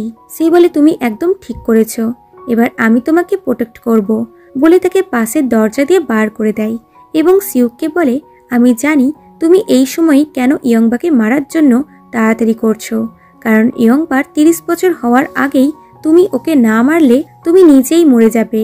পাস্ট লাইফে রিতা 30 বছর হওয়ার আগেই ও তোমাকে মেরেছিল, তাই তোমাকে বেঁচে থাকার জন্য ওকে 30 বছর আগে মারতে হবে। যা শুনে সিউক রেগে গিয়ে তাকে মারতে লাগে। দোহা তাকে ধাক্কা দিয়ে নিচে ফেলে দেয় এবং ইয়ংবাকে নিয়ে পালিয়ে যায়। সিউক তাকে ফলো করে। তখন লয়ারের গাড়ি আসে, তো দোহা এবং ইয়ংবা গাড়িতে উঠে যায় এবং দোহাকে একটি কার্ড দিয়ে বলে, এটা তোমার দাদার কার্ড, তুমিও এটা ইউজ করতে পারবে, এর কোনো লিমিটেশন নেই। এদিকে সিউক মিনুকে মারতে হসপিটালের ভিতরে আসে, কিন্তু মিনু ওখানে ছিল না, কারণ চই এবং ম্যানেজার মিনুকে অন্য জায়গাতে নিয়ে গেছে। এদিকে ইয়ংবা এবং দোহা গাড়িতে যাচ্ছিল, তখন সে লাস্ট স্বপ্নটি দেখে। যখন রিতা দোহাকে মেরে নিজেকে মারতে যাচ্ছিল, তখন দোহা তাকে থামায় আর দুর্বল গলাতে বলে, তুমি মরবে না, তোমাকে বেঁচে থাকতে হবে। যা শুনে রিতার হাত থেকে তরোয়ালটি নিচে পড়ে যায়। সে সৈনিকের হাত থেকে বাঁচতে দৌড়াতে দৌড়াতে জলে ঝাঁপ দেয়। এইভাবেই পুরো স্বপ্নটি দেখা হয়। সে বলে, এবার বুঝলাম তুমি বারবার আমাকে প্রোটেক্ট করতে চাও কেন, কারণ তোমার মধ্যে আমাকে প্রোটেক্ট করার ইচ্ছাটাই অনেক বেশি। এরপর চারজনকে একসাথে খাবার খেতে দেখি। আসলে দোহা জিনুর মেমোরিতে এই সিক্রেট প্লেসটি দেখেছিল আর ম্যানেজারও এই প্লেসটার ব্যাপারে জানতো আর বলে, মিনু স্যার আর জিনু যখনই স্ক্যান্ডেলের মধ্যে ফেসে যেত তখনই এই জায়গাতে চলে আসতো। এরপর এক এক করে কয়েকটা দিন পার হয়ে যায় আর আজ রাত 12টার পর ইয়ংবার 30তম বার্থডে আসতে চলেছে। তাই তার আগে সে এবং দোহা ঘুরতে এসেছিল, যেখানে এরা একসাথে খুব ভালো সময় কাটায়। এখানে দুজনা দুটো রিং কেনে এবং একে অপরকে পরায় এবং অনেক ফটো ক্লিক করে। কিন্তু ওখানে আমরা দূরে মিস্টার সিউককে দেখি যে এদের ফলো করছিল। বাড়ি এসে এরা বার্থডের প্রিপারেশন করে। সবাই হ্যাপি ছিল এবং ইয়ংবাও খুব খুশি ছিল। সে যে ক্যান্ডেলটা নিভাতে চায়, তখন হঠাৎ করে ক্যান্ডেলটা নিজেই নিভে যায় আর ঘরের লাইটটি চলে যায়। দরজার ওই পাশে সিউক হাতুড়ি নিয়ে দাঁড়িয়েছিল। সে দরজা ভেঙে ভেতরে ঢোকে। জিনু তার সাথে ফাইট করতে শুরু করে আর সেই সুযোগে ম্যানেজার দুজনকে নিয়ে চলে যাচ্ছিল। সিউক ভারী জিনিস তুলে ম্যানেজারের দিকে ফেলে, এতে ম্যানেজারের চোট লাগে। সে চলতে পারছিল না। জিনু সিউকের ওপরে অ্যাটাক করে। সেই সুযোগে ইয়ংবা এবং চই ম্যানেজারকে নিয়ে যায়। এদিকে এদের মধ্যে বিশাল ফাইট হয়, যেখানে জিনু সিউককে ফোর্স দিয়ে নিচে ফেলে দেয়, তো উপরে ঝুন্ড তার উপরে পড়ে। এতে জিনু অজ্ঞান হয়ে যায়। এদিকে এরা তিনজনে গাড়ির কাছে চলে আসে, কিন্তু গাড়ির চাবি আনতেই এরা ভুলে গেছিল। তাই ইয়ংবা চাবি আনতে যাচ্ছিল, তখন সিউক তার নাম চিল্লিয়ে বলে। এতে সে ভয়ে জঙ্গলের দিকে যেতে লাগে। সিউকও তার পিছনে যায়। এদিকে জিনুও শব্দ শুনে জ্ঞান ফিরে যায়। এদিকে চই এবং ম্যানেজারের কাছে মিনু আসে। আসলে যখন তার জ্ঞান ফিরে গেছিল, তখন সে এদের খোঁজ লাগিয়ে এখানে এসেছে। সে ম্যানেজারকে নিজের গাড়িতে বসায় এবং চইকে বলে তাকে হসপিটালে নিয়ে যেতে, কারণ তার অবস্থা খুবই ক্রিটিক্যাল। সে কথা দেয় যে আমি ইয়ংবার কিছু হতে দেব না, তুমি একে এখনই নিয়ে যাও। এদিকে ইয়ংবা লুকিয়েছিল আর সিউক বলে, ইয়ংবা তুমি জানো, আজ যদি তুমি না মরো তাহলে অনেক বড় অঘটন ঘটবে। আজ তুমি না মরলে তুমি কখনোই দোহাকে দেখতে পাবে না। ইয়ংবা ওখান থেকে পালাতে গিয়ে সিউক তাকে দেখে নেয়। সে তাকে মারতেই যাচ্ছিল, মধ্যেখানে মিনু তাবিজ নিয়ে চলে আসে। হঠাৎ করে তাবিজ আনার জন্য বিশাল জোরে এনার্জি ক্রিয়েট হয়। এতে সিউকের মুখ দিয়ে রক্ত বেরিয়ে যায়, কিন্তু তাবিজটা ভেঙে যায় আর মিনু অনেকটা দূরে ছিটকে গিয়ে পড়ে। ইয়ংবা তাকে দেখতে আসে, তো সিউক এসে তার গলা ধরে নেয়। নিচ থেকে মিনু সিউকের পা ধরে আর ইয়ংবাকে এখান থেকে পালাতে বলে। ইয়ংবা পালিয়ে যায়। সিউক মিনুকে কিক মেরে ইয়ংবার কাছে চলে আসে আর বলে, এই জন্মে তোমার কাজ শেষ, দেখা হবে তোমার পরের জন্মে। বলে যেই তাকে মারতে চাই তখন জিনু মধ্যে চলে আসে। এতে তার শরীরে অস্ত্রটা ঢুকে যায়। জিনু তাকে ধাক্কা দিয়ে ফেলে দেয়। সিউক বলে, তুমি এই বোকামি করছো কেন? আজ আমি গায়েব হয়ে গেলে তুমিও তো পৃথিবী থেকে গায়েব হয়ে যাবে। ইয়ংবা এটা শুনে শকড হয়ে গিয়ে বলে, এটা কি বলছে? জিনু আসল সত্যিটা তাকে বলেই দেয় যে তোমার সাথে 1500 বছর ধরে আমার এখানে থাকার কারণ হলো তোমাকে প্রোটেক্ট করা। যখন এটা পূরণ হয়ে যাবে তখন আমার কাছে কোনো রিজন থাকবে না এখানে থাকার। যা শুনে ইয়ংবা ভয় পেয়ে যায় আর বলে, প্লিজ আমাকে ছেড়ে যেও না। সে বলে, সব ঠিক হয়ে যাবে, তুমি আমাকে ছাড়াও এখানে খুব ভালোভাবে থাকতে পারবে। আর তুমি আমাকে প্রমিস করো যে তুমি নিজের খেয়াল রাখবে। সিউক ইয়ংবাকে বলে, তুমি এগুলো জানার পরও কি বেঁচে থাকতে পারবে? জিনু রেগে গিয়ে তার বুকে এমন করে রড ভরে যে তার অবস্থা খারাপ হয়ে যায়। সে মরার সময়তে বলে, রিতার জন্ম এতবার হয়েছে কারণ আমার বদলা এখনো পূরণ হয়নি। সে বলে, না, 1500 বছর আগে আমি তোমাকে মেরে ফেলিনি, তাই এত বছর ধরে এই অভিশাপ চলছে। এখন ইয়ংবা 30 বছরে পা দিয়ে ফেলেছে আর সিউকও এইবার তাকে মারতে পারেনি, তাই সে নিজে নিজেই ভ্যানিশ হয়ে যায়। জিনু খুবই দুর্বল হয়ে পড়ে এবং মাটিতে পড়ে যায় আর ইয়ংবা কাঁদতে লাগে। জিনু বলে, আমার যাওয়ার পর তুমি একদম কাঁদবে না। আমার পৃথিবীতে তোমাকে পাওয়াটাই আমার সবচেয়ে বড় পাওনা ছিল। তখন আমরা দোহার গলাতে বলতে শুনি, ওই দিন রিতার চোখের জল বৃষ্টির মতন আমার উপরে পড়েছিল আর আমি 1500 বছর পর প্রথমবার গভীর ঘুমে শুয়ে পড়লাম। তোমার সাথে কাটানো প্রতিটা মুহূর্ত আমার জীবনের স্বপ্ন হয়ে গেল। এটাই আমার হ্যাপি এন্ডিং। তখন জিনুর বডি থেকে দোহার আত্মা বেরিয়ে চলে যায় আর ইয়ংবা তাকে ধরে খুব কাঁদে। এরপর এদের দুজনকে একসাথে দেখা যায়। ইয়ংবা বলে, দেখো, দিনের বেলাতেও চাঁদ। সে বলে, দিনের বেলাতে চাঁদ দেখা যায় না, তার মানে এটা নয় যে জিনিস দেখা যায় না তা এক্সিস্ট করে না। সে বলে, হ্যাঁ, তুমি ঠিকই বলেছ, মুন দিনের বেলাতেও থাকে, যেমন তুমি।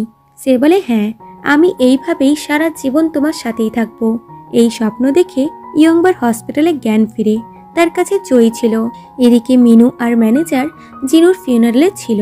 তখন ওখানে জিনু আসে, যাকে দেখে দুজনা শকড হয়। ইয়ংবা খবর পেয়ে ওখানে চলে আসে আর জিনুকে দেখে হাক করে নেয়। জিনু তাকে সরিয়ে দিয়ে বলে, তুমি কি আমাকে চেনো? যা শুনে ইয়ংবা তো পুরো শকড হয়ে যায়। আসলে জিনু এখন জিনুই, সে দোহার পুরো মেমোরি ভুলে গেছে। এরপর মিনু ইয়ংবাকে বলে, জিনু সুস্থ হয়ে গেলে আমি তোমাকে জানিয়ে দেব। ইয়ংবা বলে, আমি খুশি হয়েছি যে জিনু ফিরে এসেছে। মরা মানুষ যদিও ফিরে আসে না, তবুও জিনু দোহার কারণেই ফিরে এসেছে আর এই জিনু দোহানা। তাই ইয়ংবা খুবই দুঃখী হয়। সে এই জন্মে দোহার ভালোবাসা পেয়েছিল আর তাকে হারিয়েও ফেলল। এইভাবে 1 বছর পার হয়ে যায়। আজ জিনুকে ড্রামাটিক কামব্যাক করতে দেখা যায়। জিনু বাইরে গেছিল নিজের চিকিৎসার জন্য। সে ক্যান্সার থেকে পুরোপুরি রিকভার করে ফেলেছে এবং সে ওই হিস্ট্রিক্যাল ড্রামা যেটা মধ্যখানে ছেড়ে দিয়েছিল সেটাকে কমপ্লিট করবে। সে ওই ডায়লগটি আবারও বলে, যা শুনে সবাই খুবই খুশি হয়। জিনুও শকড হয় যে সে এত ভালো করে হিস্ট্রিক্যাল ল্যাঙ্গুয়েজ কি করে বলতে পারলো। আর ম্যানেজারও শকড হয়। আর জিনু সেই আগের মতনই বাচ্চাদের মতন কথাবার্তা বলছে আর বলে, এই ইয়ংবাটা কে? এই নামটা বারবার আমার স্বপ্নতে আসে। মিনু বলে যে তুমি ধীরে ধীরে সমস্ত কিছু জানতে পেরে যাবে। সে বলে, আমার 1 বছরের কোনো স্মৃতিই মনে নেই। আমি এটাও জানি না তেজুর মৃত্যু কি করে হলো আর হেসেল কবেই বা জেলে গেল। সে বলে, নিজের মাথাতে বেশি প্রেসার দিও না, সব জানতে পারবে। এদিকে আমরা ইয়ংবাকে দেখি, যাকে দেখতে খুবই সুন্দর দেখাচ্ছিল। দোহা চলে যাওয়ার পর সে তার পুরনো জবে ফিরে এসেছে এবং সে তার স্বপ্ন আন্টার্কটিক রিসার্চ সেন্টারের জব পেয়েছে। এদিকে জিনু ইয়ংবার সাথে ছবি পায় যেগুলো দোহা যত্ন করে রেখেছিল। এই ব্যাপারে মেনুকে জিজ্ঞাসা করলে সে বলে, এই মেয়েটা তোমাকে জলে পড়া থেকে বাঁচিয়েছিল। তুমি আজ এখানে আছো শুধুমাত্র ওর জন্য। সে বলে, এটা ওই মেয়েটা না যেই মেয়েটা আমার হাত মুচকিয়ে দিয়েছিল? সে বলে, হ্যাঁ, এই সবসময় তোমার সাইডেই ছিল, তোমাকে সাহস দিয়েছে যে কখনো গিভ আপ করো না। যা শুনে জিনু স্যাড হয় যে তার ইয়ংবার ব্যাপারে কিচ্ছু মনে নেই। এরপর দুজনা ওই টেম্পলের সামনে দেখা করে। জিনুকে দেখে ইয়ংবার চোখে জল চলে আসে, তবুও সে সামলায় এবং তার দিকে তাকায়। সে বলে, আমার দাদা আমাকে বলেছে তুমি আমাকে বাঁচিয়েছ। আজ আমি যা কিছু আছি তা শুধুমাত্র তোমার জন্য। কিন্তু আমার আফসোস হচ্ছে যে আমি আমাদের দুজনার কাটানোর সময় ভুলে গেলাম। আমরা একসাথে অনেক ভালো মোমেন্ট বানিয়েছি। সে বলে, হ্যাঁ, তখন আমি তোমার বডিগার্ড ছিলাম আর আমি তোমার ফ্যানও ছিলাম, তাই তোমার সাথে আমি অনেক ফটো তুলেছি। জিনু তাকে একটা লেটার দিয়ে বলে, আমি জানি না এটা আমি কবে তোমার জন্য লিখেছি, কিন্তু এখানে তোমার নাম লেখা আছে, তাই এটা তোমার। এবং সে চলে যায়। দোহা এই লেটারটা ইয়ংবার 30তম বার্থডের দিন লিখেছিল যে আমার চলে যাওয়ার পর তুমি গিভ আপ করবে না আর বেশি দুঃখী হবে না। আমিও চাই তোমার সাথে থাকতে, কিন্তু আমি এটা করে তোমাকে আরো নরকের দিকে পাঠিয়ে দেব। আর একটা কথা মনে রাখবে, আমি চলে গেলেও আমি সবসময় তোমার সাইডে থাকবো। ইয়ংবা কাঁদতে কাঁদতে বলে, এটা দোহার গুড বাই লেটার ছিল না, এটা ওর প্রেজেন্ট ছিল। ও চাই আমি ভালোভাবে জীবন কাটাই। এরপর সে লালটেনে লিখে, আমি আশা করব আমরা আবারও দেখা করব, এবং সেটাকে উড়িয়ে দেয়। এইভাবে অনেক যুগ পার হয়ে যায়। এরপর আমরা একটা মেয়েকে ওই হিস্ট্রিক্যাল প্লেসে ট্যুর করতে দেখি। সে ওখানকার ফটো তুলছিল, হঠাৎ করে পড়ে যাচ্ছিল। তো একটি হ্যান্ডসাম ছেলে এসে তাকে বাঁচায় আর বলে, এইভাবে উপরের দিকে তাকিয়ে ফটো তোলা উচিত না। সে বলে, আমি চাঁদের ছবি তুলছিলাম। সে বলে, দিনের বেলাতে চাঁদ কোথায় দেখা যায়? সে তাকে চাঁদ দেখায় এবং দুজনা একসাথে বলে, যেই জিনিসটা দেখা যায় না তার মানে এটা নয় যে সেই জিনিসটা এক্সিস্ট করে না। এখানে আমরা বুঝতে পারি রিতা এবং দোহার আবারও জন্ম হয়েছে, কিন্তু এইবার কোনো অভিশাপ, দুঃখ, কষ্ট নেই। তার মানে আমরা বলতে পারি নতুন প্রেম কাহিনী শুরু হচ্ছে। আর এখানেই এরকম একটা রোমান্টিক ড্রামার হ্যাপি এন্ডিং হয়। সো বন্ধুরা, তোমাদের যদি আমাদের চ্যানেলের ভিডিও ভালো লেগে থাকে তাহলে অবশ্যই লাইক, শেয়ার, কমেন্ট করে আমাদেরকে জানাও। এতে আমরা মোটিভেট হই সামনে এগিয়ে যাওয়ার। আর যারা আমাদের চ্যানেলে নতুন দর্শক হয়ে এসেছো তারা অবশ্যই চ্যানেলটিকে সাবস্ক্রাইব করে পাশে দেওয়া বেল আইকনটি প্রেস করে দাও, যাতে নতুন নতুন ভিডিও এলে তোমাদের কাছে সবথেকে আগে পৌঁছায়। ফিরছি খুব তাড়াতাড়ি নতুন একটি কিউট রোমান্টিক ড্রামা নিয়ে। ততক্ষণ take care and bye by.